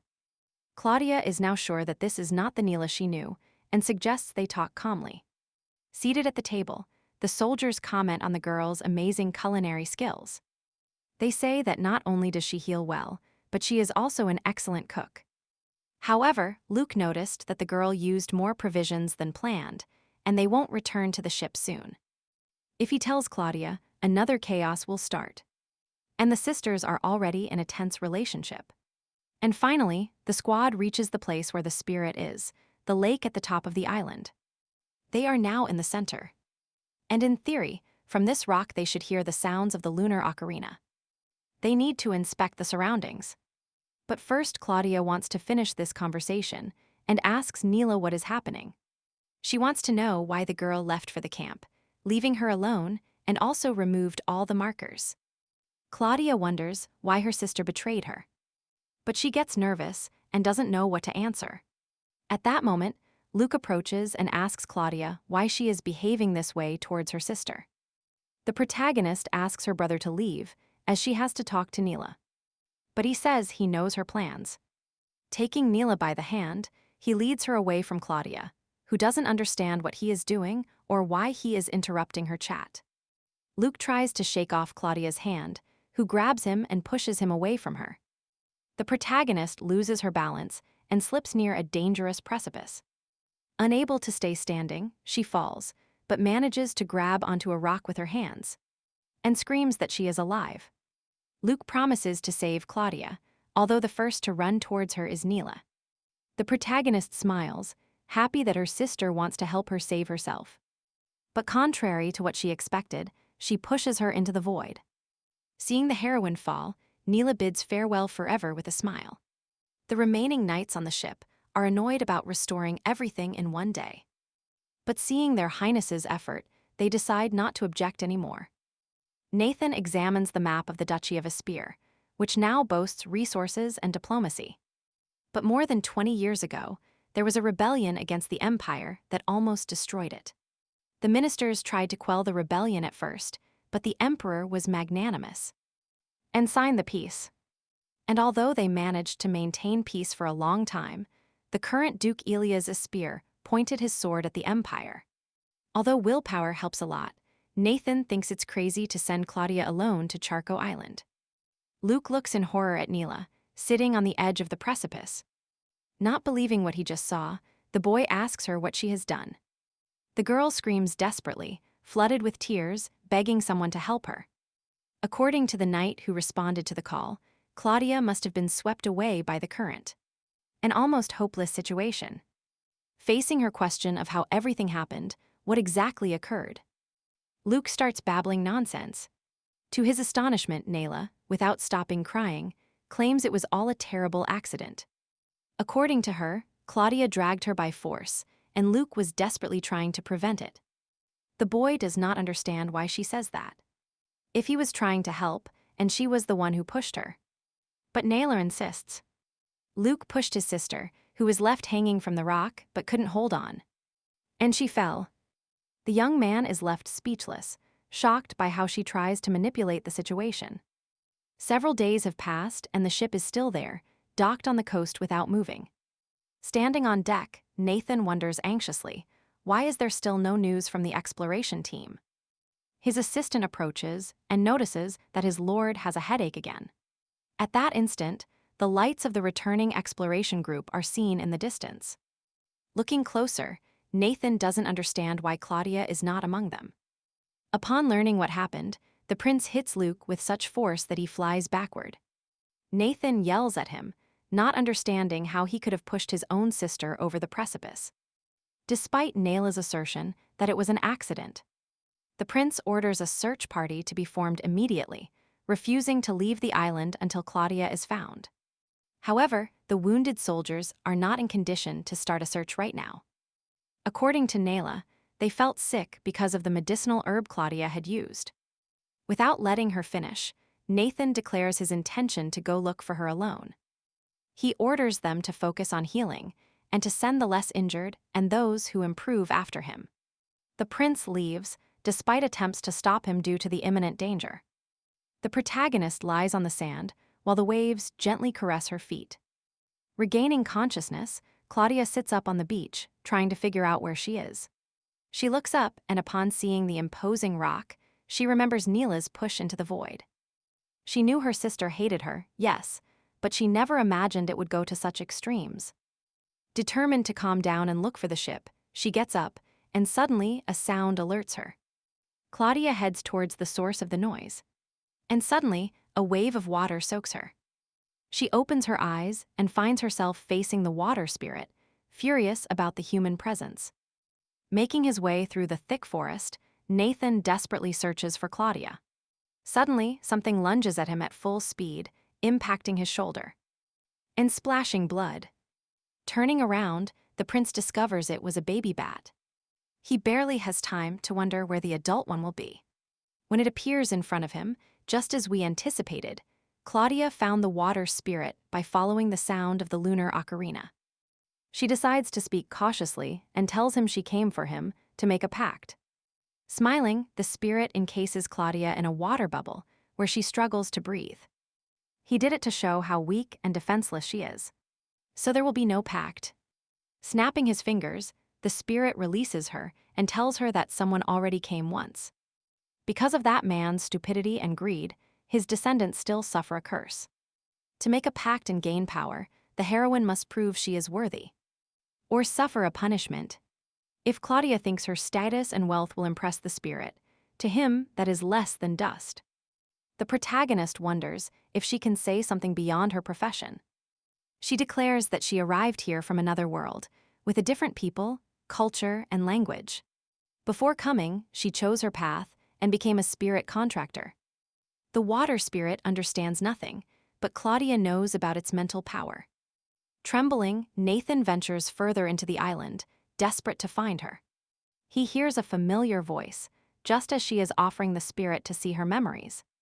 Clutching his wounded shoulder, the prince follows the voice and finally finds Claudia. Bandaged, Luke is in bed, furious because Nathan dared to hit the future duke. He plans to tell his father and his majesty everything as soon as they return to the palace. The image of Naila pushing Claudia off the cliff torments Luke. No matter how much he disliked her, it was murder, and she blamed him for it. Luke doesn't understand why she did it, or if she herself got scared. The boy decides to talk to his sister right now and gets out of bed.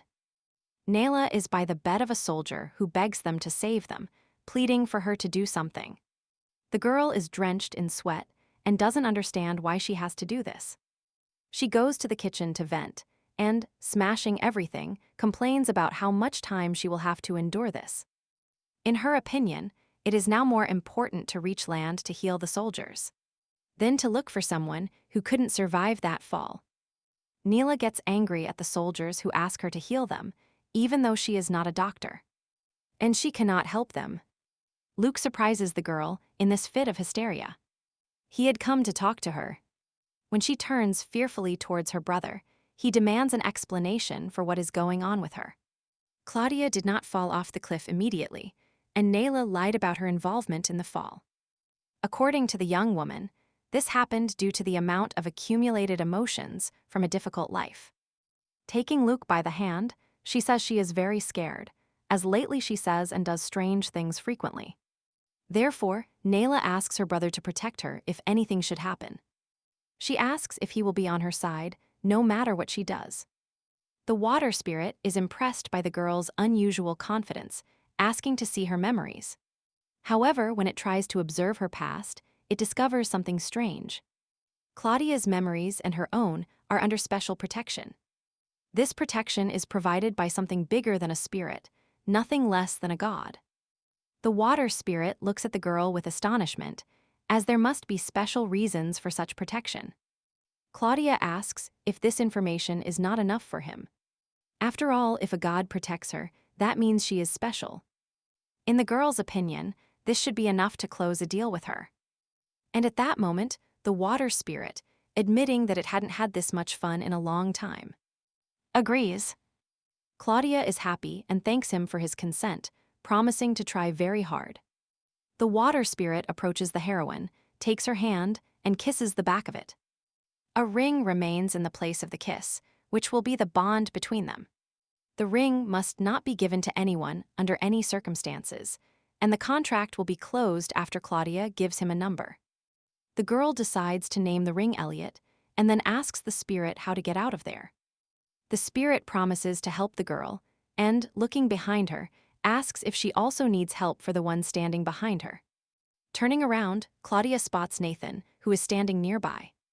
Hesitant about how much the prince might have overheard, she asks him how he got there. Suddenly, the girl notices blood and understands that Nathan is injured. She is amazed that he came alone through an island full of high-ranking monsters. Claudia doesn't understand why the prince has so much blood and sees a blood-stained sword in his hands. Nathan wants to ask the girl something, but she interrupts him.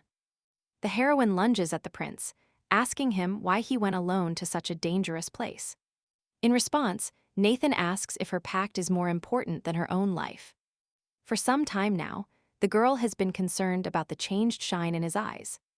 She doesn't understand why, even now, he looks at her with that same expression. Claudia turns away, begging him not to do it anymore. The fate of an entire country is in their hands. The protagonist does not want to fall in love. Soon she will have to leave him behind. She tells Nathan that it is time to go back, and heads towards the water pillar that the spirit has prepared. The prince clutches his head. The pain hits him hard again. Luke is on deck, looking at the water, lost in his thoughts about Neil. He wonders if the Neil he knew was just an image created in his mind. Suddenly, an idea strikes him. Claudia deserved what happened to her, after all. Luke even feels sorry that it wasn't him who killed his sister. Suddenly, the knight next to him screams, begging his lord to look where he is looking. A huge column of water forms near the ship, and Luke fears that a monster will attack them again. But the column begins to shrink, and two silhouettes appear on the deck. Naila runs out of the cabin upon hearing the commotion to find out what's going on. At that moment, the column disappears, and everyone stares in amazement at Nathan and Claudia. The protagonist smiles and informs everyone that she managed to find the water spirit. Looking at the stunned Naila, she asks casually, "How is everything going?" Claudia is concerned about the condition of the soldiers, who suffered greatly on the island.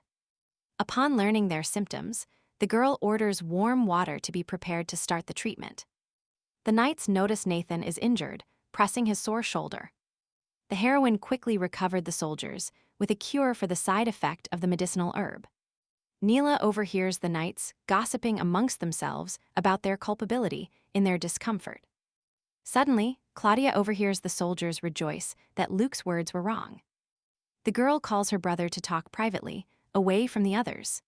Sitting across from him, the protagonist doesn't understand how he can be so gloomy with his sister healthy and safe. She asks him how it's possible that everyone around her comments that he threw her over the precipice. When Luke affirms that everything is exactly as he heard it, Claudia grabs him by the shirt collar. The young man insists that he pushed his sister because she was forcibly restraining Naila. Despite the girl's certainty that he only caused her to fall and that Naila pushed her, Luke denies it. He insists that Claudia saw nothing and that it is all a simple confusion. The girl always longed for Luke's brotherly love, even though he was always on Naila's side. However, she doesn't understand if for that girl, he is willing to take the blame for a murder. Claudia explains to us how he can accept this terrible crime with such joy. That's why she asks Luke what he felt when she fell. She hopes he felt remorse, or at least sadness. But according to Luke, he felt none of that, since his mockery of Naila was much worse than that act. Claudia begs him to stop, as she understands why Naila hates her, but she doesn't see her fault in front of her brother. Luke once promised to always take care of her, and now he rejects her, and she doesn't understand why. The boy really has no answer to that question. According to him, Claudia always pretends not to know anything about all his misdeeds. It was the same that other time, when she tried to deceive everyone, but Luke is sure that he understood everything from the beginning. He asks his sister not to pretend not to understand what he's talking about, because she was the one who killed their mother.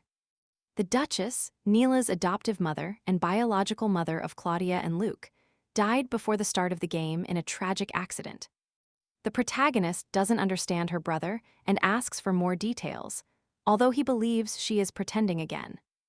Luke recounts that their mother fell down the stairs and that someone pushed her, although the culprit was never found. Shortly after, Naila confessed to him that she saw Claudia arguing with her mother just before the tragedy. As proof, she gave him his sister's favorite necklace, which she found at the crime scene. Claudia became the main suspect for Luke, but Naila begged him to cover it up to protect the family.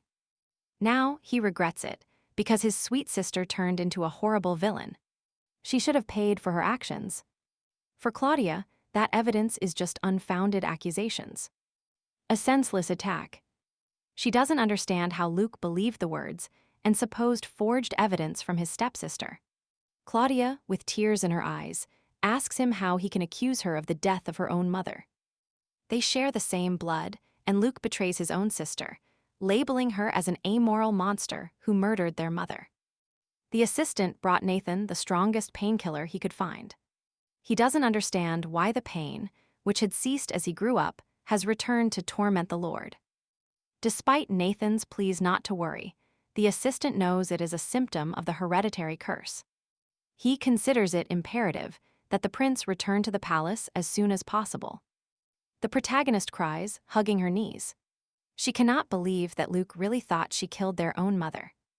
She feels sorry for Claudia, who had to endure everyone pointing fingers at her, even her own brother. Naila testified against her on purpose, and she didn't want the young woman to be declared innocent at all. Apart from Naila, there wasn't a single witness to Claudia's argument with the Duchess. And she undoubtedly played an important role in what happened. The protagonist cannot leave it like this, because if the young woman is innocent, she is the only one who can prove it. The Duke receives the returning ship and is happy for his daughter, whom he missed so much. Claudia asks her father to control his emotions. Everyone is looking at them. To her father's question about the prince, she explains that he wasn't feeling well. And he went to the palace. The protagonist is hurt that Nathan left as soon as they reach land. Without even saying goodbye, Claudia begs her father not to go straight home. They need to talk first. The Duke senses that, apparently, a difficult conversation awaits him. As it was one of those rare occasions where his daughter asked him for time, they went to a cafe. The Duke asks if their conversation has to do with the prince or some unfair accusation. Claudia asks if he is referring to Naila when he talks about unfair accusations. According to the Duke, he has only heard those complaints from his daughter, directed at her sister. Realizing that Claudia must have opened up to her father, the heroine asks him what he thinks of Naila. A lot of time has passed since they lived together, so she is interested in his opinion as a family member. The Duke knows they haven't become united sisters, and Claudia wants to know what kind of daughter she is to him. Rubilos doesn't feel like talking about Naila, so the daughter decides to ask directly if there is a connection between her mother's death. And that girl. As the Duke's expression changes at that question, she feels he is hiding something. And she demands that her father speak. To his question of why Claudia asked that so suddenly, the girl replies that she has suspicions. She recounts the misunderstanding with Luke and how Naila made her brother believe she was responsible. Claudia is very hurt and wants to resolve this matter as soon as possible. The Duke's hands tremble with rage against his son, and he begs them to listen to him. The father knows that Claudia's relationship with Naila, whom he also considers his daughter, leaves much to be desired. The Duke knows about their disputes over His Highness, but trusts that they will become friends. The heroine points out that she is not asking that to know such obvious things. Come on. Suddenly, the Duke blurts out that Naila has a terrible dark side. No doubt. He saw the girl laughing at the Duchess's funeral. Although he believes he imagined it due to his condition. The father cannot tell Claudia more. He is sure the death was an accident. The heroine calls Elliot, apologizing in advance. She didn't want to bother him anymore. She needs his help with something that worries her. It was long ago, and there is no solid evidence. Elliot confirms Claudia's suspicions and shows her the Duchess's final memories. In that memory, Naila is next to her mother and tells her she must get up soon. Then she takes the Duchess's hand and smiling says she is holding up well and should have pushed her harder. Claudia, horrified, clings to the wall so as not to fall after what she has seen. The girl tried with all her might to believe Naila was good, but she turned out to be a demon. The maid Marie brought the maids before her lady so they could tell her everything they knew, not daring to lie. Upon learning the truth about the incident with the Duchess, the heroine suspected that Claudia obtained the villain's status exclusively because of Naila. And now, one of the maids, with tears in her eyes, tells how she accidentally burned Naila's back while combing her hair. The young woman promised to forgive her everything if she said Claudia had ordered her to do it. According to Naila, besides the burn scar, she had many wounds inflicted by her sister. And although the maid didn't see them, she believed her because of the rumors about her lady. Thus, thanks to Marie and Elliot, the memories of Claudia's life before the heroine's rebirth were somewhat completed. The girl finished all the matters at the residence, and a carriage is already waiting for her at the entrance. The Duke enters the room and asks his daughter when she will visit them again. Claudia says this will take time, as she plans to see the Emperor and look for another spirit. The more spirits, the better. That way they will end the war faster. Taking his daughter's hand, the Duke begs her to be careful and remember that he is there. Her father repeats that he will always support her. And she smiles, feeling paternal love for the first time. Upon leaving the estate, the heroine feels she is being followed by those girls who fled upon seeing her. Now, hesitating a little, they hand her a letter and run to hide. The maids decided to express their feelings by letter. They are ashamed to approach. Thanks to their lady's support, they receive night education and improve themselves. That is why they thank Claudia for the opportunity to open up to the world. Naila stands before the pale Duke, who notices her sickly pallor. The girl is very nervous, not understanding why her father called her and if he might know what happened on the island. She calms down, planning, if necessary, to unmask Claudia as a liar. But at that instant, the Duke announces to Naila his intention to send her to the Imperial Academy. Because if the young woman aims to be empress, then she needs to receive a proper education. Although Naila is still too young for that academy, her reputation is now sufficient. So she can prepare. In reality, during the conversation with her father, Claudia shared with him the idea of sending her sister to study. The Duke, at first, didn't understand why his daughter proposed such a thing, since she herself told how Naila tried to murder her on the island. And upon learning this, the father suggested expelling the girl, but in Claudia's opinion, they couldn't do it without concrete evidence. The Imperial Academy is on an island located far from here, and that's why they decided to send Naila there. So she wouldn't be in the way. Luke looks out the window and thinks that, after returning, Claudia acted as if he didn't exist. And now she left without saying goodbye. Remembering his last talk with his sister, he suddenly thinks that maybe he was wrong after all. Suddenly, the door opens behind him, and Claudia enters the room. Contrary to what Luke expected, the girl finally decided to say goodbye to him. After wishing him the best, Claudia advises him to take care of his only little sister. Finally, she tells him that she had nothing to do with their mother's death. But if he still believes it, he should remain Naila's faithful dog. According to her, it doesn't matter anymore if he believes her or not. And right at that moment, Elliot appears in the room. Placing himself between brother and sister, he forbids Luke from getting close to the girl. Naila finds it strange that she is being sent to the academy. And she fears that Claudia will tell her father everything. The maid enters the room to deliver a letter from the prince to the young woman. In addition to the letter, His Highness ordered a gift to be delivered to Naila, and the maid hands her a small box. The girl opens the box and finds a ring, which she immediately puts on her finger. According to her, the prince must be in a big hurry to propose marriage by letter. She thinks her father knew everything, and that's why he sent her to the academy. Happy to be the empress. No, Claudia. Luke enters the room. He needs to talk to Naila about what happened on the island. They still have a lot to say to each other. The girl smiles.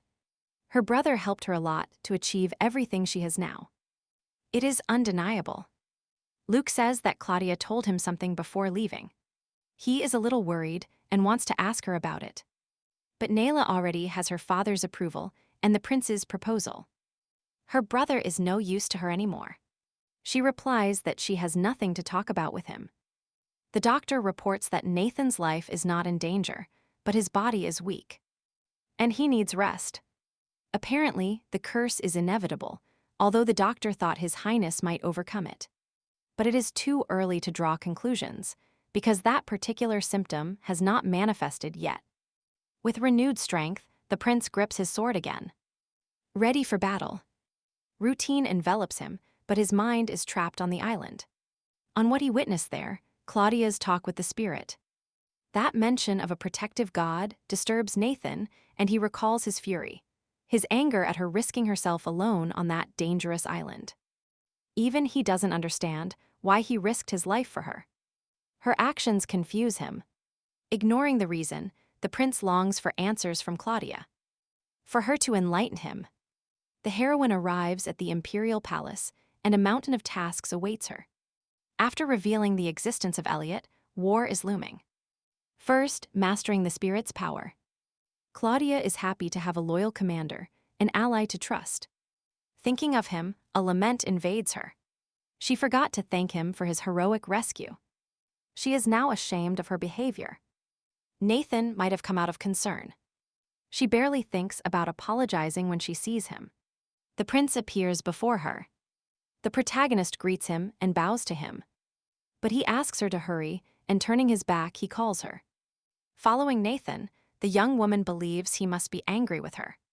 Suddenly, he stops and extends his hand to Claudia. He says that feeling unwell is no excuse to neglect his fiancée. The heroine smiles, and they continue down the hall holding hands. Nathan and Claudia enter the throne room for an audience with the emperor.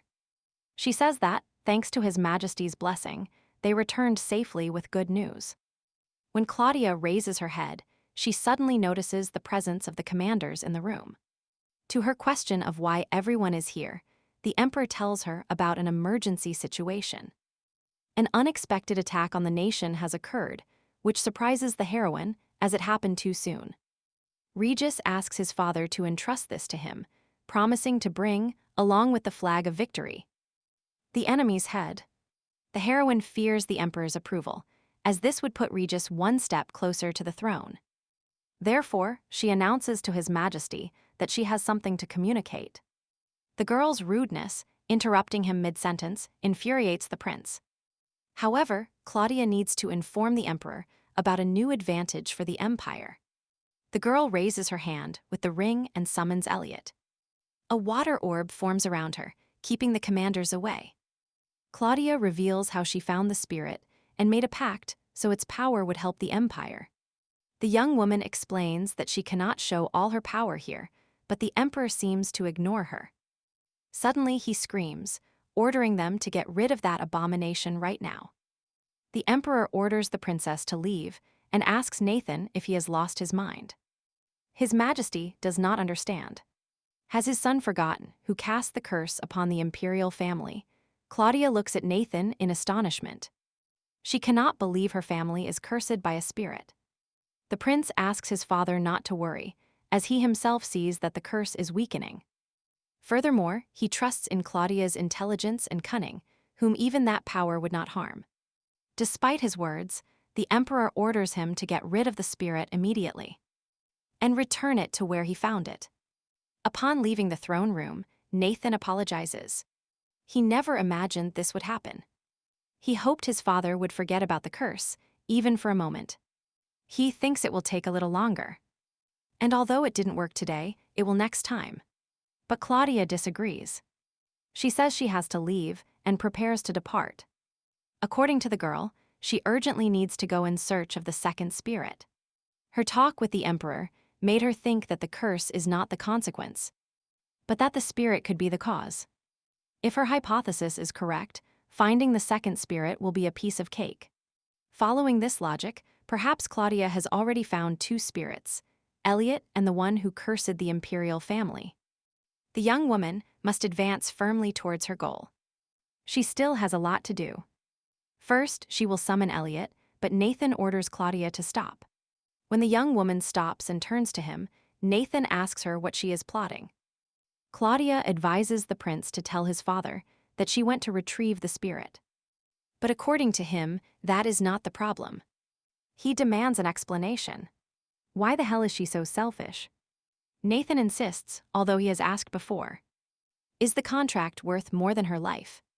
He didn't have time to think about that. He just wanted to save Claudia. It was the only important thing. The memory torments him. He has no peace. And she risks herself so recklessly.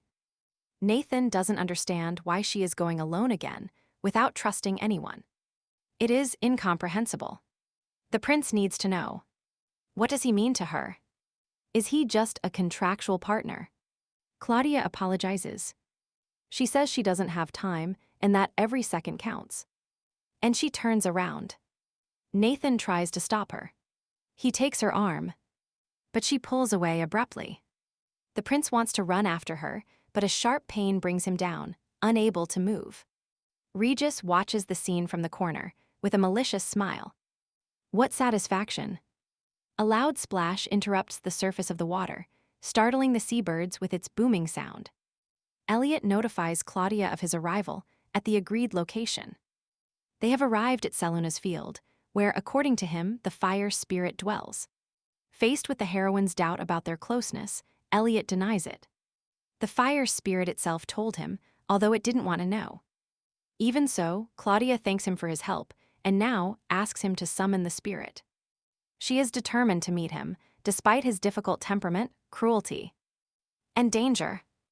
Once again astonished by the young woman's stubbornness, Elliot promises to return later and leaves. Suddenly, everything around her starts to burn, and the fire spirit appears in the field. Looking around, he asks if the water spirit is there. Threatening to burn Claudia to ashes if she doesn't appear, he sets her dress on fire. Nathan screams in pain, lying on the bed, while 3 doctors try to restrain him. The prince's assistant asks why he has worsened, but even the doctor doesn't understand. Clenching his teeth tightly, Nathan demands that it leave his body. The fire spirit demands that the water spirit manifest, or it will burn Claudia to ashes. Appearing before him, Elliot comments that nothing has changed, and his character is just as detestable as before. Grabbing him by the collar of his coat, the fire spirit is indignant because he didn't let him onto his island.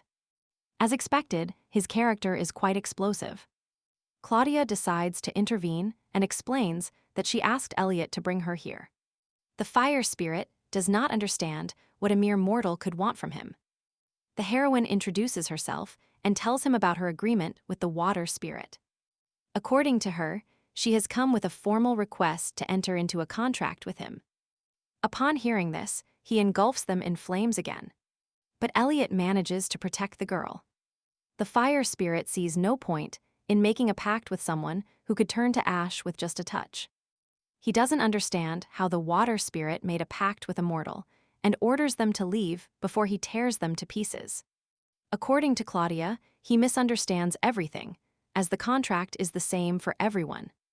There are no masters or servants here. Not believing her, the fire spirit attacks her again with flames. But Elliot saves her, trapping her in a bubble. His patience runs out, and for the last time, he politely asks the fire spirit to stop this. Hearing her calm Elliot, he decides to take pity on them and give them a chance. One last chance. The spirit will make a pact with Claudia, but in return, she must sacrifice someone dear to her. And she has 30 days. But if the fire spirit doesn't get what it wants, she herself will be its sacrifice when the deadline arrives. Deep down, the heroine knew it wouldn't be easy, that there would be problems, and that's why she accepts. Without hesitation. But Claudia also has a condition, and as proof of their agreement, the fire spirit will accompany her everywhere during this time. He agrees to her proposal, pointing out that he needs to talk about something precisely with the water spirit. Elliot asks if the girl is sure of her decision, because if she doesn't sacrifice someone close, She will bid farewell to life. However, Claudia does not intend to put anyone in danger. She has other plans in mind. In the remaining month, she will try to win over the fire spirit and force him to sign a complete contract with her. The protagonist leaves, understanding she has no choice and must succeed in her plans. Back at the palace, Claudia is glad the fire spirit gave her some time, as a war with the duchy is looming. And although she promised to ensure the empire's victory, the girl worries, wondering if it's possible to achieve it. A bad feeling haunts her, and Claudia doubts if she is doing the right thing. As for Nathan, she truly tried not to mix obligations and feelings. But in the end, she couldn't and treated him terribly. The heroine thinks they should take a break. Her head is complete chaos right now. Going up the stairs, the girl hears someone call her name and turns around. Below, smiling, is Regis accompanied by knights, and he asks how Claudia is. He advises her not to bother answering and decides to get straight to the point. He snaps his fingers, and the knights restrain her. Behind bars, Claudia asks the prince what this means and demands to be released immediately. Regis comes to see her, not understanding why she is causing such a fuss. Claudia cannot believe the prince allows himself such rudeness. Regis calls her shameless, saying she dared to disobey the emperor, and on top of that, plays the innocent victim. Although Claudia denies it, the prince advises her to stop pretending, as he was an unintentional witness to her talk with Nathan. He heard their conversation, including that the girl planned to search for the second spirit. Claudia cannot believe how he could have spied on them, and demands that they bring Nathan here right now. According to Regis, his brother doesn't care about her at all. He abandoned her, and now appears throwing tantrums so that they find him. Claudia insists that she did not abandon Nathan, and that she would never do such a thing. Regis says that as soon as she left, the curse struck his brother and he collapsed on the floor. Now he suffers in his chambers. The protagonist is shocked by what she hears and doesn't understand what could have happened to Nathan. Claudia is surprised that his highness has worsened. She thought he had gotten rid of his illness. According to Regis, everything is more complicated than she thinks. And perhaps his brother's condition worsened because she left him. If the protagonist had known that the prince was so unwell, she would never have treated him like that. And she should have at least tried to explain everything to him. According to Regis, no one will help Claudia. And now her destiny depends solely and exclusively on the emperor. After ordering her to shut up and await his majesty's decision, the prince leaves the dungeon. The protagonist blames herself for running off without thinking about the consequences, and now she doesn't know what to do. A short time later, the emperor arrives at her cell and demands an explanation from the young woman. Claudia falls to her knees before him, affirming that she deserves death, but she never wanted to offend his majesty. She only wishes with all her heart to save the empire, and that is why she disobeyed his order. Claudia knows there is no forgiveness for her, but she is sure that the power of the spirits will help them win the war. The young woman begs the emperor to trust her, and later she will prove that she is right. Claudia is sure that she will definitely bring good news to his majesty. Suddenly, the emperor says that the young woman greatly reminds him of his father in his youth. According to him, the duke always had the same determination in his eyes. Even before Claudia was born, the duke was a truly great knight. And he rushed into battle without hesitation. Even when the battle seemed decided, Rubelow snatched victory from the jaws of his opponents. But precisely in one of those fierce battles, the duke lost an eye while protecting the emperor's life. Kneeling before Claudia, his majesty confesses that he cannot punish someone so similar to his father. Taking her hands, he promises not to demand that she give up her powers, but begs her not to use them under any circumstances. The girl silently asks for forgiveness, as she must seal a pact with all the spirits to return to her world. A week later, Regis finally leaves for the front. Looking at him, the protagonist is surprised by the joy in the prince's eyes, as if he forgot he is going to war. The girl truly doesn't understand why Claudia was chasing after such an idiot. The emperor approaches the protagonist, as he needs to talk to her about something. He asks the girl if she masters any foreign languages. The dialogue sounds familiar. and he remembers that this is how the quest to receive the delegation began.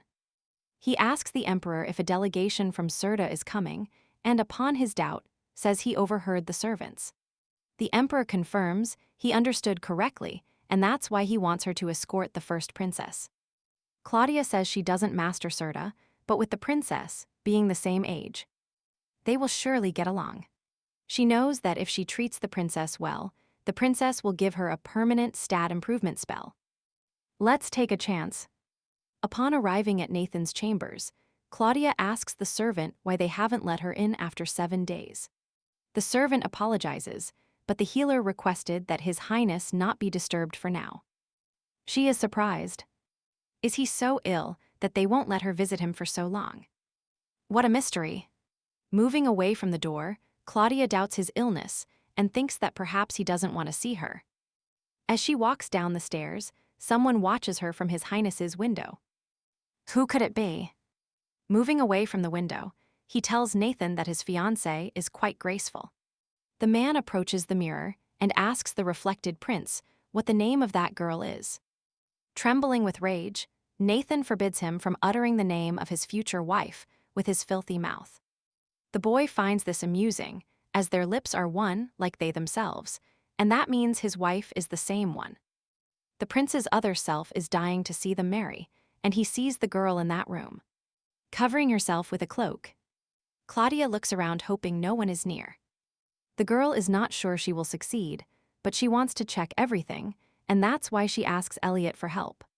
Nathan's room is on the 2nd floor, and with the help of the water spirit, the girl climbs to his balcony.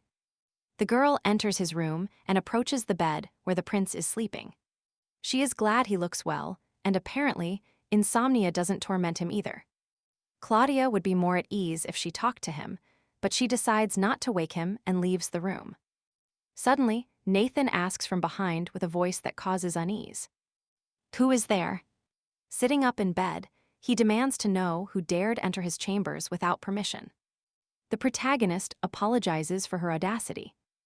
Unable to calm her restlessness, she came to see him.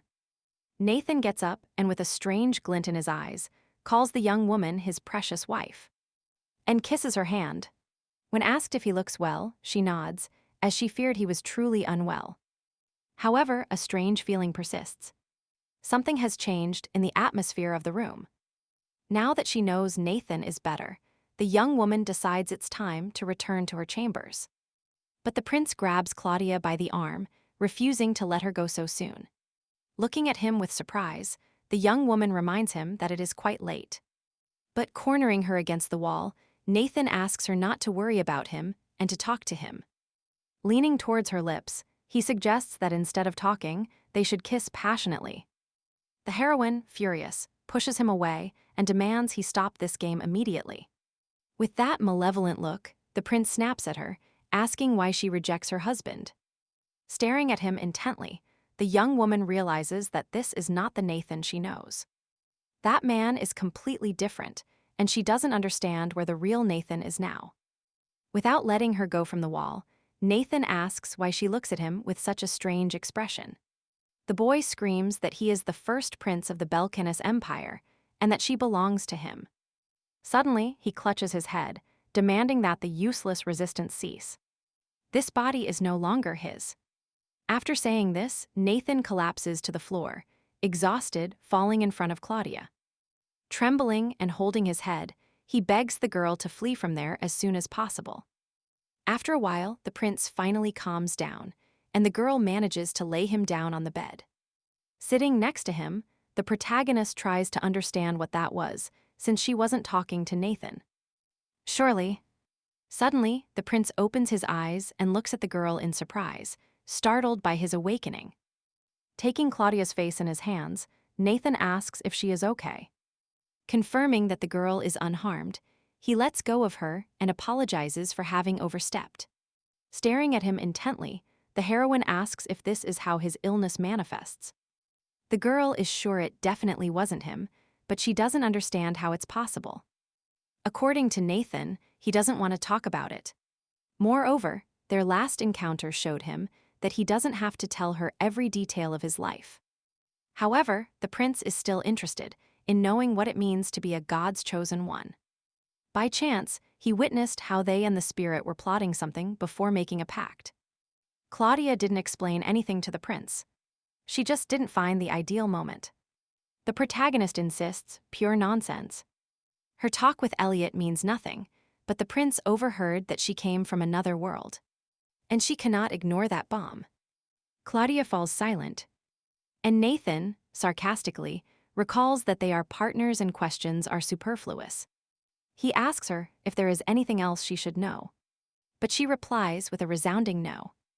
Nathan, intrigued, wants to know then what she is doing sitting there. After a tense pause, the heroine confesses that she came to see him. Determined to leave, the young woman gets up and heads for the door. Nathan blushes and watches her in silence, covering his mouth with his hand. Upon leaving the room, the heroine stops for a moment at the door, wondering why she feels so distressed. Days later, a delegation from the Desert Kingdom, bordering the Belcanus Empire, and the Duchy of Espir, arrives at the imperial palace. A worthy reception must be extended to the delegation, as the outcome of the imminent war depends, in a way, on this country. Lately, relations between the kingdom and the empire have deteriorated due to a conflict over immigration law.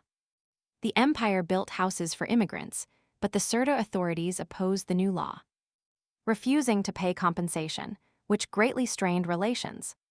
The emperor greets the prince, who affirms that the journey did not tire him, as the idea of a quick meeting with His Majesty encouraged him. Claudia tries to find the princess among the guests, as she accepted this adventure because she wants to obtain information from her.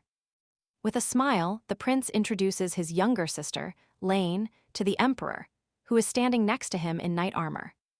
After taking off her helmet, the young woman greets the emperor, who is surprised by how much the princess has changed since their last meeting. His Majesty introduces Lane to the future wife of his eldest son, Claudia, and asks the heroine to show the princess around the palace. The young woman stares with amazement at the imposing-looking princess, unable to look away. While accompanying Lane, Claudia fears her plan has failed. She never expected to see the princess like this. The heroine imagined a delicate lady, so she planned tea, shopping, and seeing a romantic play. But now, the girl doubts that the princess would be interested in those kinds of activities. What a disaster! Elena asks the translator to ask Claudia what the plans are for the rest of the day. The protagonist begs the maid to find out what the princess would like to do. According to Elena, she is exhausted after such a long journey. She urgently needs some action. Therefore, Claudia suggests taking her to some hot springs, an idea that seemed brilliant. But to her surprise, the princess wishes to go out. To stretch her legs a bit, Claudia changes into more comfortable and appropriate clothes for the house. The adventure is about to begin. Her nervousness is noticeable. The princess chose only her to accompany her on the hunt. While trying to mount the horse, the protagonist thinks about how to act. They won't even be able to chat. Suddenly, Elena approaches and offers her help in the imperial language, something that surprises Claudia. In her bewilderment, the young woman explains that she considered it rude to reject the interpreter who came to help. Upon reaching the forest and seeing a hare jumping through the grass, the protagonist panics. She has never hunted. Approaching Claudia, Elena asks why she is trembling with fear over a simple rabbit. The princess, promising to hunt the prey, draws the bowstring. But just at that moment, the rabbit runs towards some bushes, from where 3 small kits peek out.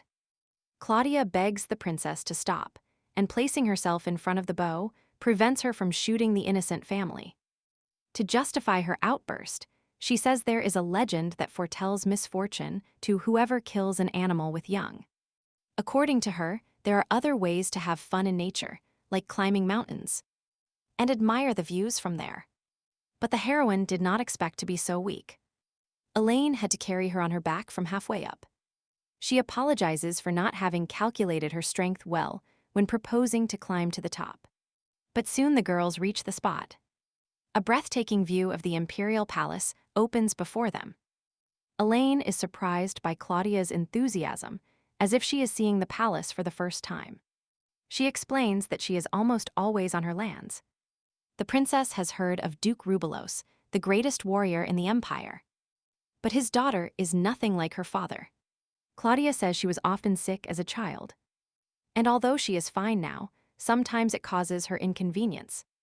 Elaine suggests that perhaps the girl simply fears staining her noble hands with blood. She says they are always attracted to magnificence and avoid ugliness. But a pretty facade is not enough. From up here, the brightest area seems to be Vitilla, a small settlement created for immigrants. And right in the darkest place, in the slums of the lower Bale River, those expelled from Susha must live. According to Elena, the kingdom of Serta was founded by someone from the slums, and remembering that, they continue to care for the poor. Among the immigrants who settled in Susha, there are people from Serta, but the empire does not care about their history. She asks Claudia if she knows how those expelled from Susha live.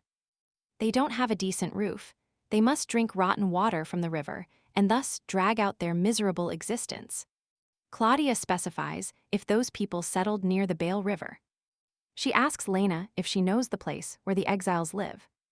After a while, the girls, mounted on horseback, descend to the lower river. Seeing the orphans sitting on the ground, Claudia cannot believe that people have to live in such horrible conditions. According to Lena, the orphanages run by the church also closed. And now these children simply have nowhere to go. The heroine dismounts the horse and approaches the distressed children. The princess closely observes Claudia, trying to decipher her intentions.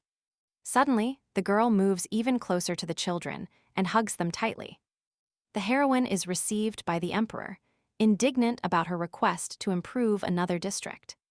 His Majesty is surprised to hear that the first king of Serta came from the suburbs.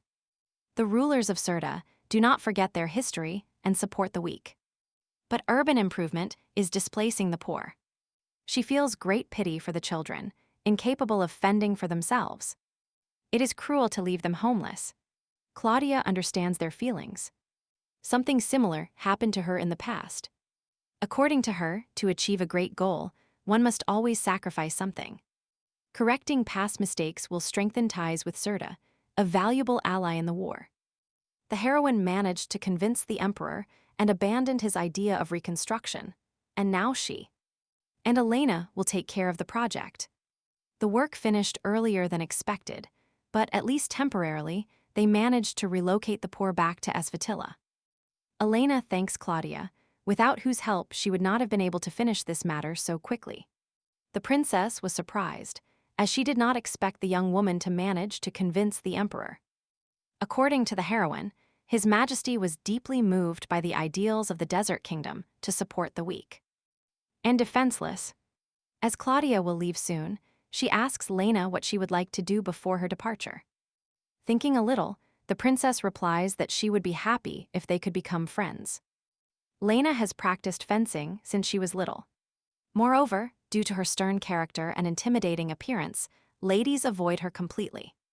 However, Claudia was not horrified by the princess's habits and did everything for her comfort. That's why the princess proposes to be her friend.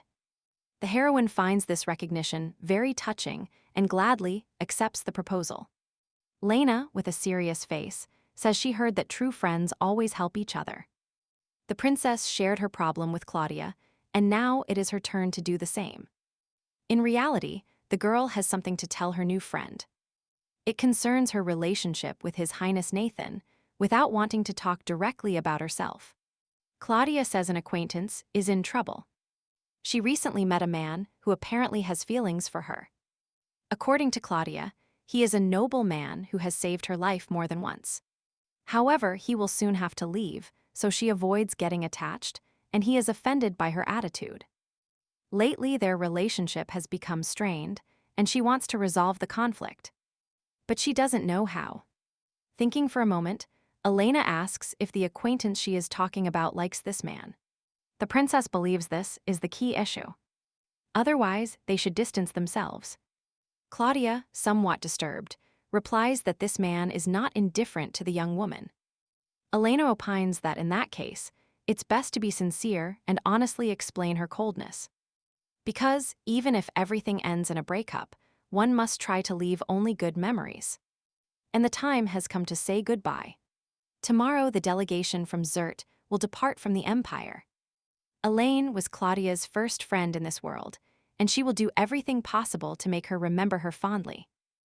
And with joy, the girls finally managed to go out for a walk and head to the Imperial Market. Claudia urges Elaine on. The show is starting soon, but she approaches a stall.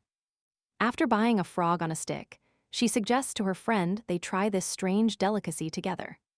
Claudia is terrified by the idea of eating a frog and runs away, laughing from her friend. The heroine loves spending time with Elena.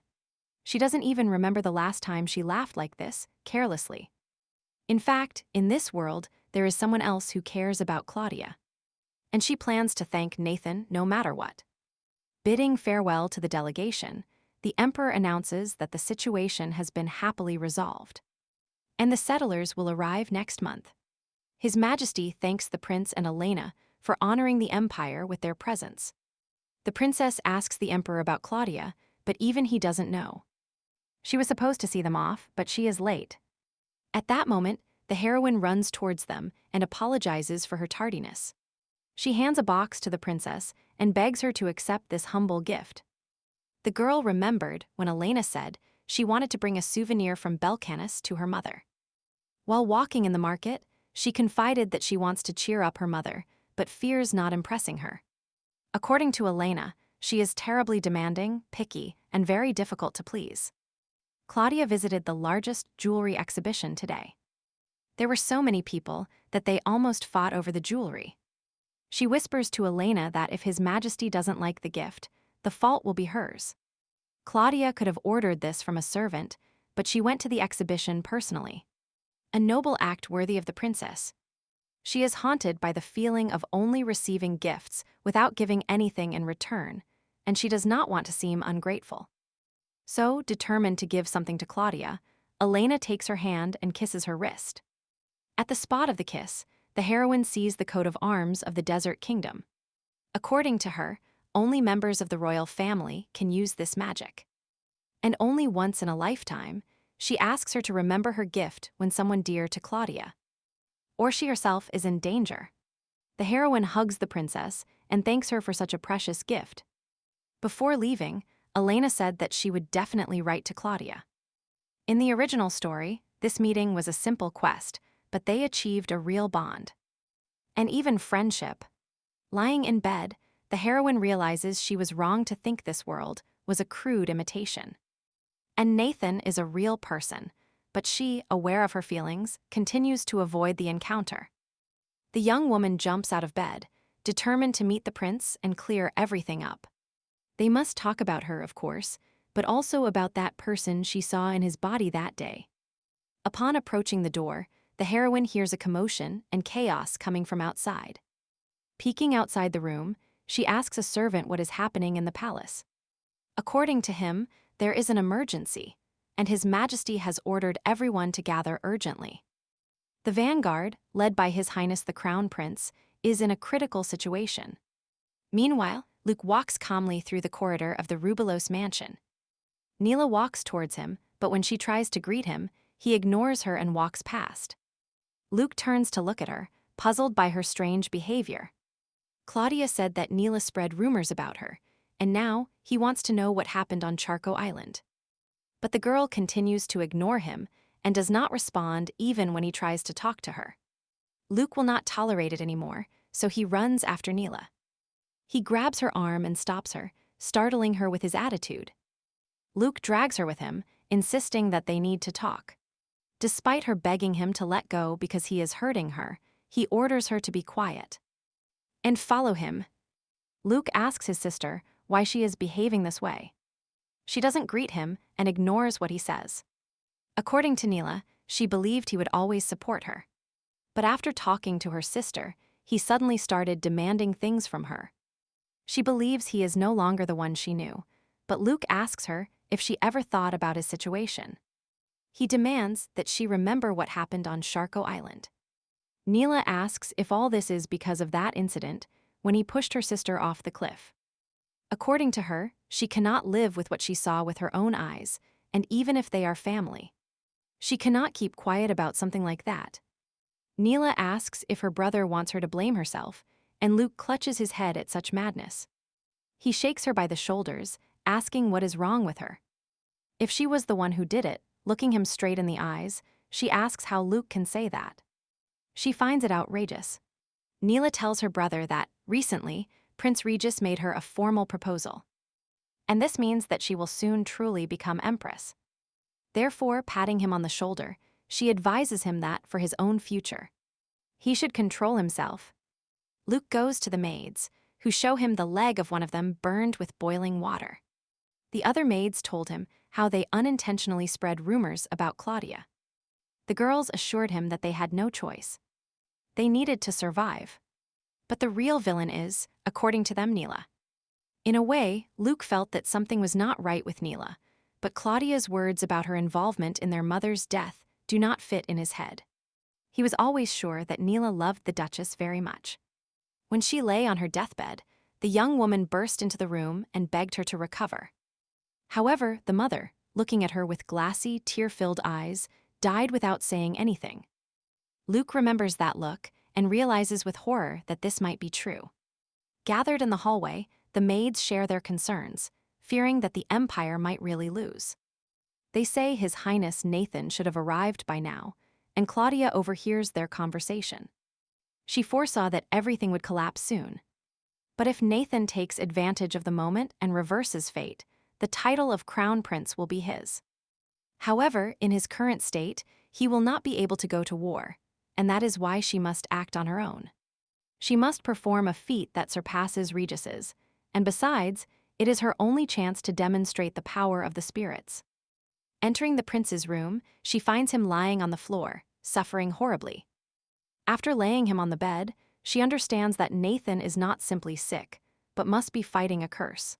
She has to hide it, because if it became known that he cannot touch women, the entire country would rebel. The curse of the royal family comes from the spirits, which means the key to lifting it is also related to them. To return to her world and free Nathan from pain, Claudia needs to find the spirits as soon as possible. Dawn was breaking through the window, and getting up from the chair, the girl approaches the prince. She apologizes to him because she did not want to leave like this without talking first. Darkness surrounds Nathan. He hears a voice that believes him stronger than other royals. The voice waited for more than 10 years, and upon reappearing, it is trapped again. Surprised, he himself says that he cannot continue like this anymore. Enough is enough. Nathan sees a girl in a cloak and hood in front of him, who apologizes to him. He tells her he didn't want to leave like this, again without telling her anything. How cruel. Hey. The prince doesn't know who she is, but upon looking closely, he discovers Estella. The day finally arrived when Naila departed for the Imperial Academy. The Duke questions whether it was really the right decision. Did he do the right thing? The assistant hands Rubelos a letter from the Emperor himself. The Duke tells Claudia that His Majesty ordered the girl to be stopped if she attempts anything reckless. According to him, the Emperor surely thought she would act with the Rubelos Knights. The Duke reminds his daughter that right now, she is defying His Majesty's will. Because even if Claudia succeeds, the Emperor will not be pleased and might punish her. The girl says that His Majesty is generous and even forgave the principality for spying. That it revealed itself. Since the Emperor knows the taste of defeat better than anyone, Claudia believes they will be forgiven if she wins. The Duke asks his daughter what she thinks of Naila, who went to the Imperial Academy just before she arrived. Now the girl will receive a better education in the Empire and live peacefully. Meanwhile, Claudia prepares for the battlefield, although she doesn't know what war is. She says the girl wants to go to hell, where people suffer from lack of water. And the smell of corpses fills the air.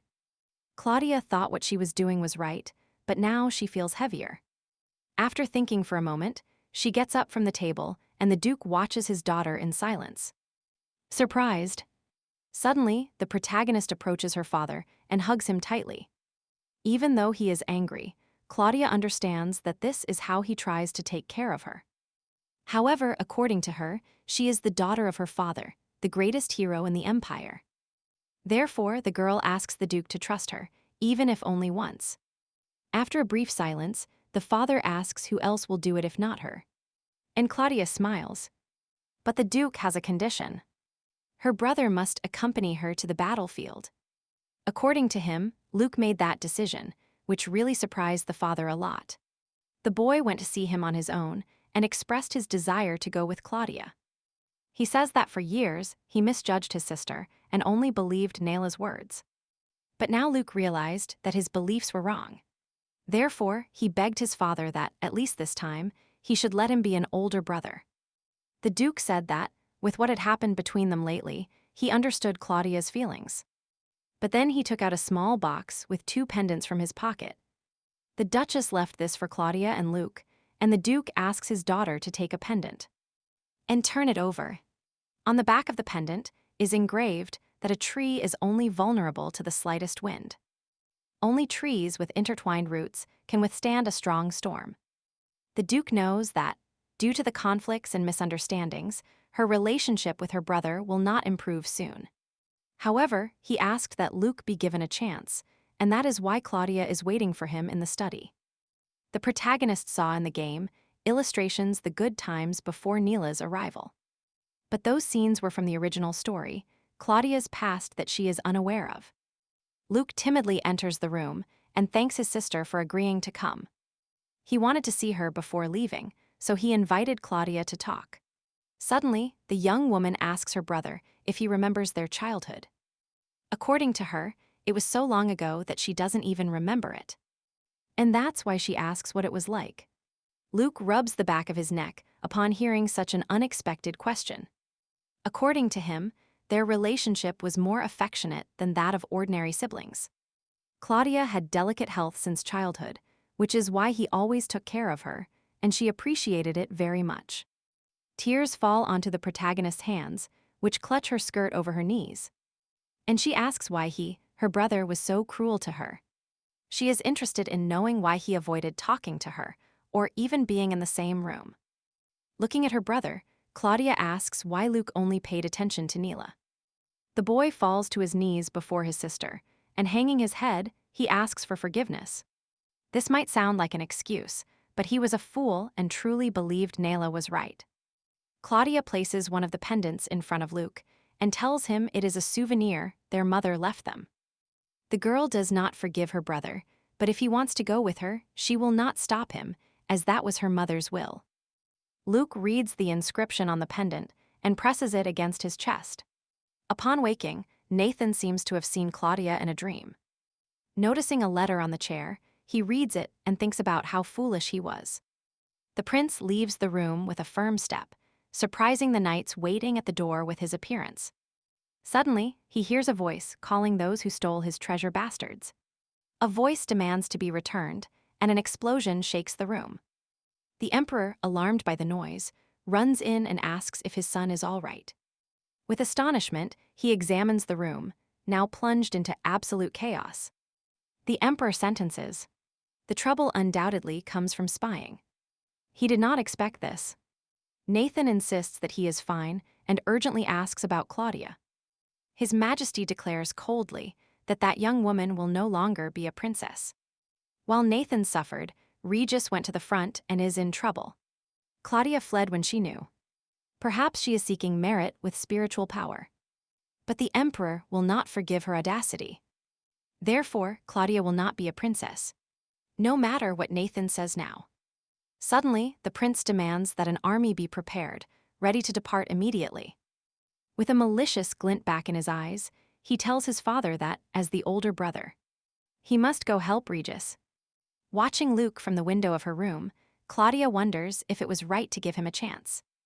Elliot, appearing suddenly beside her, asks what she is thinking about. The spirit assumes the girl is nervous about tomorrow's expedition and tries to calm her. Claudia worries whether the fire spirit will obey her. Elliot thinks that's a good question, since he naturally hates humans. And they haven't even signed a formal contract. There was a time when the fire spirit enjoyed interacting with people. But at some point, they started fearing him and he started hating them. However, Elliot doesn't know exactly why that happened, as he has never been interested in it. He advises Claudia to be careful if she is going to ask the fire spirit that question in person. The closer you get to his territory, the more likely you are to run into him accidentally. Shortly after, Claudia's carriage leaves the estate, escorted by soldiers. The girl is satisfied with her power, as even those who ignored her as an aristocrat can no longer utter a word. Even those who did not ignore her, but spread rumors about her, fell silent instantly upon seeing her strength. After setting up camp, the soldiers celebrate being able to collect fresh water without restrictions. The knights are happy to even be able to clean themselves, something unthinkable for other warriors. They thank Claudia, who filled the barrels with pure water for them, and Luke, seeing this, admires his sister. The protagonist notices that the soldiers are sitting, heads bowed, around the wet firewood, unable to start a fire. She thinks they will soon have to face the fire spirit. Suddenly, an idea crosses her mind, and looking at the sky, she asks the spirit if he is nearby. The soldiers watch in amazement as the fire spirit descends towards the girl, and asks if she called him. Luke and the soldiers stare, stunned at what is happening. Realizing that it is a fire spirit that kills everyone without distinction, they flee in terror. Claudia asks for calm, as she made a deal with the spirit, and he asks why she summoned him. The young woman needs to light a campfire, but the wood is very damp and won't catch. Smiling, Claudia asks the spirit to help her with that. Upon hearing this, the fire spirit burns with fury, indignant that they bothered him just for that. Fearing his sister will get burned, Luke runs to help her, but the soldiers stop him. It's dangerous. Claudia expected this reaction from the spirit, but they have a lot to do, and if they miss the moment, he will become more rebellious. Looking at him confidently, the young woman asks if he really won't help fulfill his contractor's request. For a moment, the fire spirit looks at her in silence, meditating on her words. And then he smiles maliciously. With a laugh, he says he didn't refuse her, as they are partners after all, and he starts a campfire. Claudia wonders what to do, as she needs to find a way to close a formal contract with the spirit soon. The girl remembers how Elliot told her that people used to fear the fire spirit. And he, on the other hand, rejected them. She is troubled by that conversation, as the answer to why the spirit hates people might be the key. Luke approaches the carriage window and says they must cross the river to Cada County to reorganize the army. But there is no bridge. Claudia smiles and asks her brother to entrust this task to her. Approaching the river, the girl, invoking Elliot, prepares to solve the problem. Raising her hand, the heroine with her power splits the waters in two. Thus holding back the river, Claudia orders the soldiers to move faster across this crossing. When camping at night, the soldiers comment on Lady Rubilos's impressive talents. One of them already tastes victory, but the other knows he cannot let his guard down yet. Claudia lies in her tent bed, her body sore from constantly using her spiritual power. Now she needs to conserve herself, so she hopes nothing serious happens soon. Suddenly, she hears worried voices from soldiers outside. Claudia leaves the tent to find out why the knights need water. The soldiers beg her to help, because a fire has broken out in one of the tents. Without understanding why, Claudia rushes towards the fire now, invoking Elliot's power. The water spirit says he won't resist if she keeps using his power, but she must try. Upon waking up in her bed, Claudia asks Luke, who is sitting beside her, what happened? According to her brother, everything is fine, because she put out the fire. Luke was terrified and upon seeing the fire, succumbed to absolute panic. Confirming that everything is fine, Claudia throws her brother out of her tent. He leaves, and the heroine is disgusted by Luke's false concern. Suddenly, Elliot appears beside her, commenting on how amazing something is. Claudia knows that spiritual power requires energy from the opponent. And yesterday, she couldn't use her strength. Now, the girl also finds it strange, because now she even feels a surge of energy. The fire spirit joins in, curious to know what they are talking about so animatedly. When he suggests it's about yesterday's fire, Claudia asks him if he saw everything. According to the fire spirit, stoking a fire for a madman couldn't end well. The heroine doesn't understand how, knowing what was going to happen, he could stand aside. According to the fire spirit, there was no point in doing anything, as they don't even have a formal contract. Claudia thinks he only thinks of himself. Contradictory, because the one who should be the most fiery is cold as anyone. The fire spirit calls humans shameless beings. He needlessly took pity on ingrates, so Claudia can believe there was never a contract. That said, the fire spirit withdraws, and Elliot comments that Claudia was too quick to judge. Since yesterday's fire spread to the mountain, and the fire spirit avoided that fire. Elliot doesn't fully understand it either, however, it is the truth. The fire spirit, in his opinion, truly has a complicated character. Lying in the middle of the field, the spirit thinks he accompanied them just out of boredom. Standing in front of Claudia, Elliot rejects her proposition. According to him, he has no reason to talk to the fire spirit, as the latter strictly forbade him from approaching him again. Nevertheless, Claudia begs Elliot to help her with something. The heroine reaches a field where, lying on the grass looking at the sky, is the fire spirit. Upon seeing the girl, he jumps up and asks why she came again. He is furious with Elliot for revealing to the girl where to find him. However, according to Claudia, the water spirit is not here and asked her not to follow him. The girl came to apologize, as she was informed that he participated in extinguishing the fire. The fire spirit laughs, as this apology is obviously related to the contract Claudia needs so much. He decides to give the girl another chance, but she must show him the sincerity of her apology. If he likes it, he will forgive her, but if not, he will make Claudia the unhappiest person in the world. According to the heroine, she was reckless in speaking and asks for forgiveness, although she believes words are not enough. Suddenly, the girl asks if she can be the victim that the fire spirit demands as payment for the contract. Enraged, with flames all around him, the spirit shouts that it is not time for strange jokes. He asks if Claudia understands what it means to be a victim, and if she thought placating him with smooth talk would be enough. Declaring that he has seen her sincerity, the fire spirit prepares to turn the girl to ashes. Ignoring the threats of burning her to the bone, Claudia slowly approaches the spirit. When the girl is right in front of him, the spirit asks if she is serious. When asked if Claudia really wants to die, the heroine replies that everything is fine. She says that, although she is burning, she is fine, and upon touching the spirit she feels heat. But when she suggests that she doesn't actually hate people, the fire spirit sharply rejects her hand.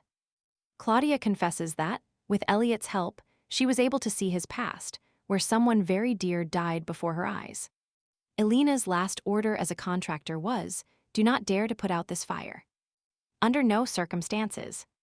The fire spirit begged the girl to stop, as death was dangerously stalking her. He did not understand why Elena had come to this and was trying to burn herself. But due to that ability, the girl's whole family perished, and she no longer saw any meaning in life. If Elena hadn't made a contract with him, perhaps this story would have a different ending. Clutching his head in despair, the fire spirit pleaded for the order to be cancelled and to be allowed to extinguish the fire. Now he asks Claudia, what has changed after she learned about my terrible past? He is furious with the girl for deciding to feel sorry for him and envelops her with the heat of the flames. But taking him by the hands, Claudia insists that it is not so and apologizes for judging him without understanding the situation. Even after learning about his past, she cannot change anything about what she feels for him. Still, she thinks the fire spirit really had a very hard time. She just wanted to tell him that it wasn't his fault, and then she releases the spirit's hand. Asking him once more not to blame himself, Claudia collapses to the ground, completely exhausted. The fire spirit calls her, trying to make her react. But she doesn't move. Picking up Claudia, he carries her to the tent and urgently calls Elliot. Upon handing her over, the fire spirit accuses the water spirit of what happened, since he told him her past. However, according to Elliot, there is no problem, as Claudia seems to be perfectly healthy. After laying her on the bed, he asks the fire spirit if he burned everything, because he couldn't stop thinking about his previous contractor. Togo is amazed at the girl's rapid recovery. Her skin should be melted. Elliot doesn't understand why he came back here, after all the damage he caused. Meanwhile, the protagonist dreams of hamburgers and Coca-Cola. Elliot says he made a contract with her purely out of curiosity. Claudia says she comes from another world and that he chose her as master. According to the girl, she came to this world to be a spirit contractor. The fire spirit finds it absurd. But Elliot proves that Claudia is fine when she should be burned. He says she is different from the others. Everything about her is unusual.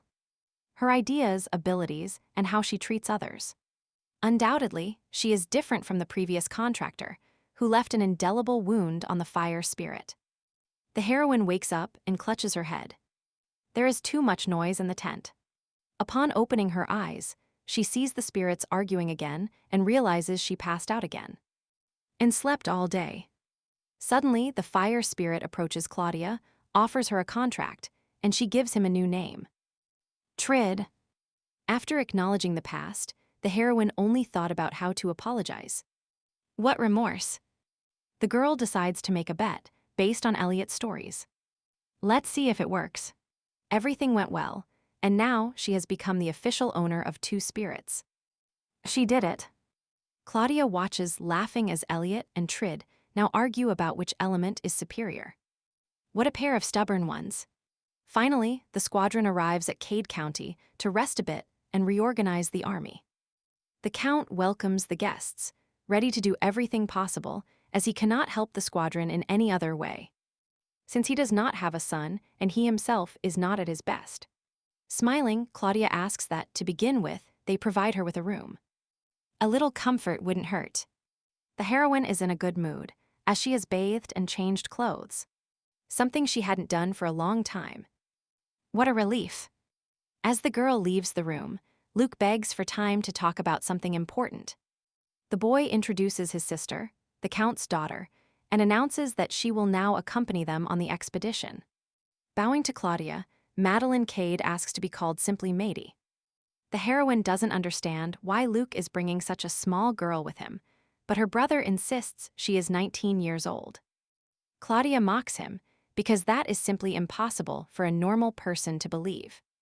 To the heroine's question about whether it's true that Lady Kate is 19 and has her parents' permission, the girl answers affirmatively.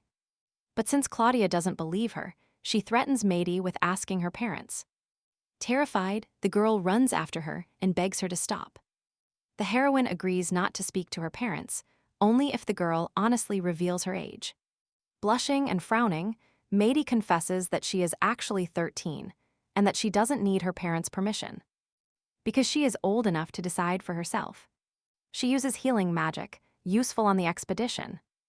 But Claudia will not risk a minor. Luke agrees. Claudia leaves, but Maddie stops her. She notices a jewel in her hair. She asks, "Where did you get that hairpin?" The Countess gave it to her, but Maddie claims it is hers. She shouldn't have taken it. If Claudia wears it, Maddie will forget everything. Will you accept the deal? The heroine laughs. Is this girl trying to threaten her and impose conditions? She didn't want to go this far, but she has to talk to Maddie's parents. The Counts apologize for their daughter. Fortunately, everything is resolved quickly. Claudia needed to regain strength, but the rush prevented her from resting. Hoping to sleep on the road, the girl prepares to lie down. But upon touching the blanket, she notices something moving underneath and screams in fright. After throwing the blanket off, Maddie asks the girl to calm down, as she was the one hiding there. Luke doesn't understand how the girl managed to sneak into the carriage, as even being a child, she should know what she is facing. Maddie begs them to take her with them, as she has been studying healing abilities for this occasion. And it will be useful in the war. The girl, hysterical, falls to the floor, crying and kicking with all her might. Claudia realizes she will need to send guards with Maddie to return her. But they have neither the people nor the necessary time. Therefore, the protagonist decides to take the girl with her, and she in turn must learn to be responsible for her actions. After putting Maddie in the carriage, Claudia and Luke mount their horses and ride beside her. The girl is indignant, asking why she has to stay in the carriage the whole time, since she is also nobility and knows how to ride. The protagonist asks Maddie to at least behave, as they were already forced to take her with them. At that very moment, an enemy arrow whizzes past Claudia. Luke orders everyone to prepare. The enemy is only 100 meters away. Opening the carriage door, the heroine begs the terrified Maddie to stay inside until she returns. She strictly orders the girl not to leave until they are told the danger has passed. The heroine rushes to the front and Maddie, peeking behind her, begs her to wait. Sure that she can help. Suddenly, the carriage begins to shake. The girl loses her balance and falls to the floor, where an arrow lands instantly. Maddie watches in horror as soldiers fall in battle and squeezes her eyes shut out of fear. Blood splashes everywhere, and some drops even hit the girl's face. Naila has arrived at the place of her future studies, the Royal Elven Academy. The guiding woman who receives her asks if she likes the place, as she seems very happy. According to Naila, this place is truly beautiful, and she notes that the designer outdid himself. She praises the girl's excellent taste, as her academy is famous for its beautiful scenery. Lord Lenore himself took care of all this beauty, building wonderful structures all over the world. For some reason, Naila sees mockery in the woman's eyes and feels that she considers her a country bumpkin. Rage invades the girl because a simple guide dared to think that way of the future empress. Suddenly, she orders the woman to shut up and simply show her the way. The embarrassed guide apologizes to Naila, who at that moment hears whispers behind her back. Approaching the girls, she asks if they wanted to tell her something, as they were constantly looking at her. One of the girls apologizes for making Naila uncomfortable and admits that she heard about the proposal the second prince made to her. In response to this, Naila advises her to work on her conversation skills. Because Regis is the only recognized imperial heir, not just a simple prince, but the crown prince himself. To this, the young woman asks Naila, surprised, if she hasn't heard the latest news. The emperor has announced that the prince who makes the greatest contribution to the war will be the heir to the throne. Furthermore, Lady Claudia herself has left for the front, a bravery that deeply impacts. Thus, Naila discovers that her sister has gone to the front, where something has terribly complicated the situation. That's why Claudia went there, to save him using the power of the spirits. Naila clutches her head, furious with Regis for not having informed her of anything. The girl must do something urgently, whatever the cost. The next day, the professor informs the director of the Elven Academy that Naila suddenly fell ill and returned to her homeland, refusing local treatment. To the director's question about her impressions upon meeting the future empress, the woman replies that she has a bad feeling. She recounts how she hid her status and showed the girl the academy as a guide. Soon Naila showed her true colors, so we must follow her closely. This academy is not just an educational center. They monitor the behavior of the elite and report it to the imperial family. Opening the door, Naila calls Yared, letting him know she has returned. Coming down from the second floor, the brother welcomes such a noble guest to this humble place. Naila hadn't seen Yared since he left with the Duke instead of Lilia. He is furious with his sister for not showing up even once during all this time. Naila didn't even stick her nose out when Lilia died, nor when the parents couldn't bear the pain, and followed her. The girl apologizes to Jared, as she feared he hated her for what she did, but he asks her not to make him laugh. Naila herself said that her family prevented her from living and threatened to do something terrible if she tried to contact her. Jared doesn't understand how his sister dares to justify herself after asking them to disappear from her life. Unable to bear such accusations, Naila shouts that she only wanted to escape that hole. And although she always gave in to Lilia due to her illness, she could not allow her to take her place. Jared throws his sister out, ordering her never to return. Lilia could have received treatment and survived with the Duke. Naila admits to betraying her sister for her own dream, but according to her, she suffered no less. With tears in her eyes, Naila tells her brother about the abuse by the wicked Claudia. According to her, the girl crossed all boundaries, but she endured everything, considering it her punishment. Falling to her knees before her brother, Naila reminds him how much she longed to be empress. That dream was her only support in life, and she had to betray and abandon her beloved sister to go there. Therefore, only by ascending the throne will she be able to apologize to Lilia for her betrayal. Crying nonstop and crawling at Yared's feet, Naila begs him to help her. Her brother only needs to do one small thing for her. It will be easy if he follows her instructions. If Jared doesn't help her, everything will be over for Naila. That's why she begs for a favor. He is her family. A soldier cheerfully informs Claudia about their easy victory. But she is interested in where Commander Luke is. According to the knight, he went to the elite unit to escort the second prince, and should return soon. As she heads to the carriage, the protagonist feels she has become stronger. Her body feels lighter, and her abilities must have improved. Upon opening the carriage, the girl suggests to Maddie that she get out, as the danger has passed. But at that moment, Claudia discovers that the girl has disappeared.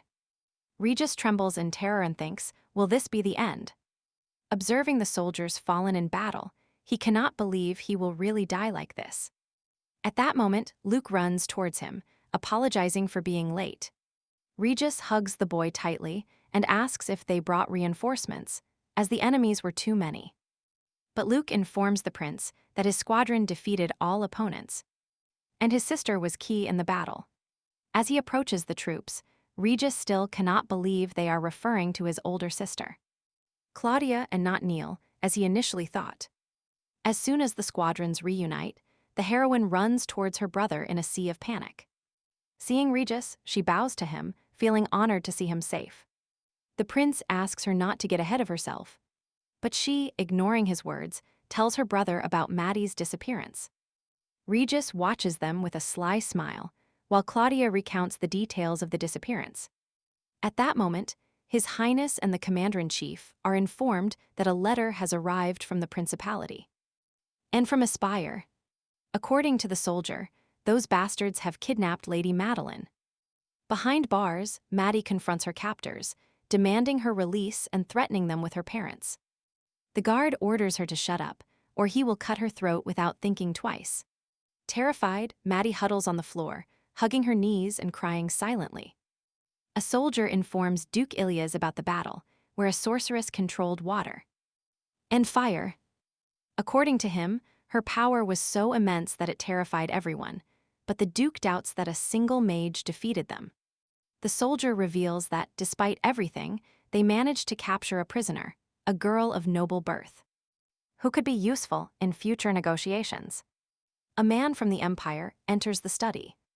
He came of his own free will to see the Duke. On his knees, trembling, Jarrett hands a letter to Ilias Aspire. It informs that the command of the enemy forces has passed from Prince Regis to the sons of Duke Rubellos, whose daughter controls spirits. This information was kept secret. Only those closest to him knew it. When the Duke asks who sent the letter, Jarrett reveals that Lady Naila wrote it, the second prince's fiancée. Ilias is shocked that the prince's future wife is revealing secrets to the enemy, and the boy explains that he wants to eliminate a rival in the field. He refers to Claudia, his older adopted sister, the same one who cruelly mistreated Naila, the Duke's adopted daughter. Although Ilias is unaware of the details, he is astonished that the girl can betray the family that took her in and go against her country.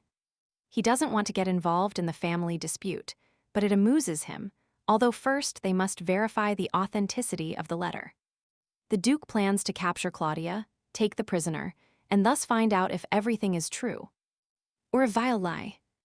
Claudia tasked Elliot with investigating Aspire territory, and he reported suspicious activity on the coast. She tells Luke that a large ship is being constantly loaded, something very strange that they must investigate. Her brother thinks it is dangerous, as the coast is in enemy territory. But with a small group, everything will be fine. Claudia trusts Luke, but fears staying here alone while he is away. Regis bursts into the tent, indignant about the meeting without his permission, despite his authority. His Highness orders that, from now on, they inform him of everything in advance. In her tent, Claudia explodes against the ungrateful Regis, whom she saved by risking her life. Suddenly, the prince's voice echoes from outside, asking her to come out for a moment. According to him, in the emergency meeting, they have just unanimously made a decision. Regis asks her to sacrifice her ring for the Empire, but Claudia doesn't understand why. The prince will use the spirit's power to surprise attack the enemy, and demands the ring now. The heroine stares astonished at Regis, who intends to steal all the credit with a snap of his fingers. She apologizes to everyone and points out that she does not have the authority to decide about that ring. To use the power, she must be chosen by the spirits, and they recognized her as the sole bearer. Since the girl refuses, Regis orders her arrest for disobeying a commander's order. The soldiers, reluctant to use force, beg Claudia to give the ring to the prince. And she is amazed at how far things have gone. Taking off the ring, the heroine extends it to Regis, who is pleased by her quick acceptance. But just as the girl is about to place the ring in the prince's palm, it suddenly lights up. Upon touching it, the prince screams in pain, because his entire hand is enveloped in flames. Terrified of losing a hand, the prince begs them to bring him water. An instant later, a powerful stream of water soaks him from above. The spirits that appeared before Regis are indignant at his audacity, since only Claudia can control them. According to the fire spirit, if the prince does something like this again, he will throw a flame at him that will make hell seem cool. Fleeing in terror, Regis warns her not to trust that power too much. The heroine is sick of this conceited person. If Nathan were here, he wouldn't behave like this. Walking towards the tent, she wonders where he is and if he is all right. Nathan is annoyed because the troop is camping again. They promised him they would arrive before nightfall. According to the knight, the itinerary can vary depending on the weather and the condition of the soldiers. These excuses fill the prince's patience, and furious about the slowness, he orders him to disappear. If he mastered the sword well, he would split him in one blow, although now he feels more confident. Noticing the real Nathan's eyes in the reflection of his sword, he smiles. He woke up earlier than expected. The prince orders him to leave his body, but he refuses, and determined to expel him by force. Nathan cuts his hand with the sword. The one who took over his body doesn't understand what he is doing and demands that he stop. The soldier enters the tent, distressed about his lord, and asks what is happening upon seeing the blood on his hands. His Highness, drenched in sweat, asks where they are and discovers that his battalion is already at the border. When asking about Claudia, the knight replies that the young woman is on the front line, and they are heading towards her. The prince cannot explain what happened. He demands that the assistant inform him of everything he knows. An envoy from the duchy has arrived to propose a deal to Claudia. How audacious! The heroine finds the idea of exchanging the duke's daughter for Countess Maddie absurd. According to the envoy, Elias said he would respect Lady Claudia's decision if she accepts the deal. All this seems too ridiculous to the heroine, and she suspects it might be a trap. But if she accepts the exchange, she could easily approach the duchy. Elias ignores that Claudia is a mage, and relaxed, he will give her the opportunity to extract information. His main objective is to find the key to ending the war and negotiating a truce. But if this proves impossible, they will only take the vital information for the war. And return. Luke's absence gives Regis even more opportunities to torment, which benefits the heroine. Claudia asks the messenger to tell the Duke that she is willing to sacrifice herself for the good of the Cade family. When the young woman prepares to leave, the prince tells her that it is her choice, and begs her not to say he didn't warn her. The heroine decided to go into the lion's den, and, although it is hard for her not to be afraid, she trusts her abilities. If Claudia is careful and makes no mistakes, everything will be fine. Elias watches the young woman who has gained an enemy in her younger sister, and the Duke's daughter who killed his father. He wonders, how much does Claudia resemble that demon? Elias orders the hostages to be sent immediately for the exchange, as soon as the enemy begins to act. The heroine rides towards Maddie, who approaches at full speed. The girl sobs loudly, begging Claudia for forgiveness. According to her, She only wanted to help those suffering from the war in the imperial lands. After looking at Maddie and pondering for an instant, the heroine begs her to listen. Claudia explains that, when wanting to help, one must know what can and cannot be done. She, for example, is weak to wield a sword, but fortunately controls spirits. If she couldn't, she would look for other ways. The girl must start with what she can do. Now she must study with a Hinko and gain her own experience. When Maddie is ready, it will not be too late to act again. Claudia says goodbye to the girl and directs her horse towards the enemy. The heroine exhales in relief, confirming that Maddie is fine, although she feels like she aged 100 years all at once. Upon arriving where Elias the spy is, he orders her to dismount and stand in front of him. Claudia dismounts, and the Duke demands that she raise her head. And Elias watches the young woman in astonishment. He cannot believe it is her. Regis enjoys the sensation invading him, as if he had been cured of some illness. The prince only regrets not being able to obtain the spirit ring. Suddenly, one of the knights runs towards him, shouting that something terrible has happened. The soldier, unable to articulate a word, points at someone approaching them. Nathan arrives furious upon seeing that his brother, supposedly in danger, is alive. But there is no trace of his wife. Scared at first, Regis decides to compose himself and say what they had planned. He takes the blame, since the Countess was captured by the enemy, and the Duke proposed exchanging her for Claudia. According to Regis, he tried to stop the girl, but she didn't pay him any attention whatsoever. Upon learning that Claudia is a prisoner of the Duke, Nathan watches his brother silently for a while. Then, launching himself at Regis, he punches him in the face with all his strength. After ordering everyone to prepare, as they are going north, Nathan steps away from his brother. Lying on the ground, Regis doesn't understand how it is possible to decide so quickly to do something like that. Nathan says they have to bring her back, but his brother doesn't know if he means Claudia. Regis cannot imagine how they are going to rescue the girl from the very depths of the enemy. Nathan reminds him that they have a plan prepared for these kinds of situations. A cold sweat breaks out on Regis.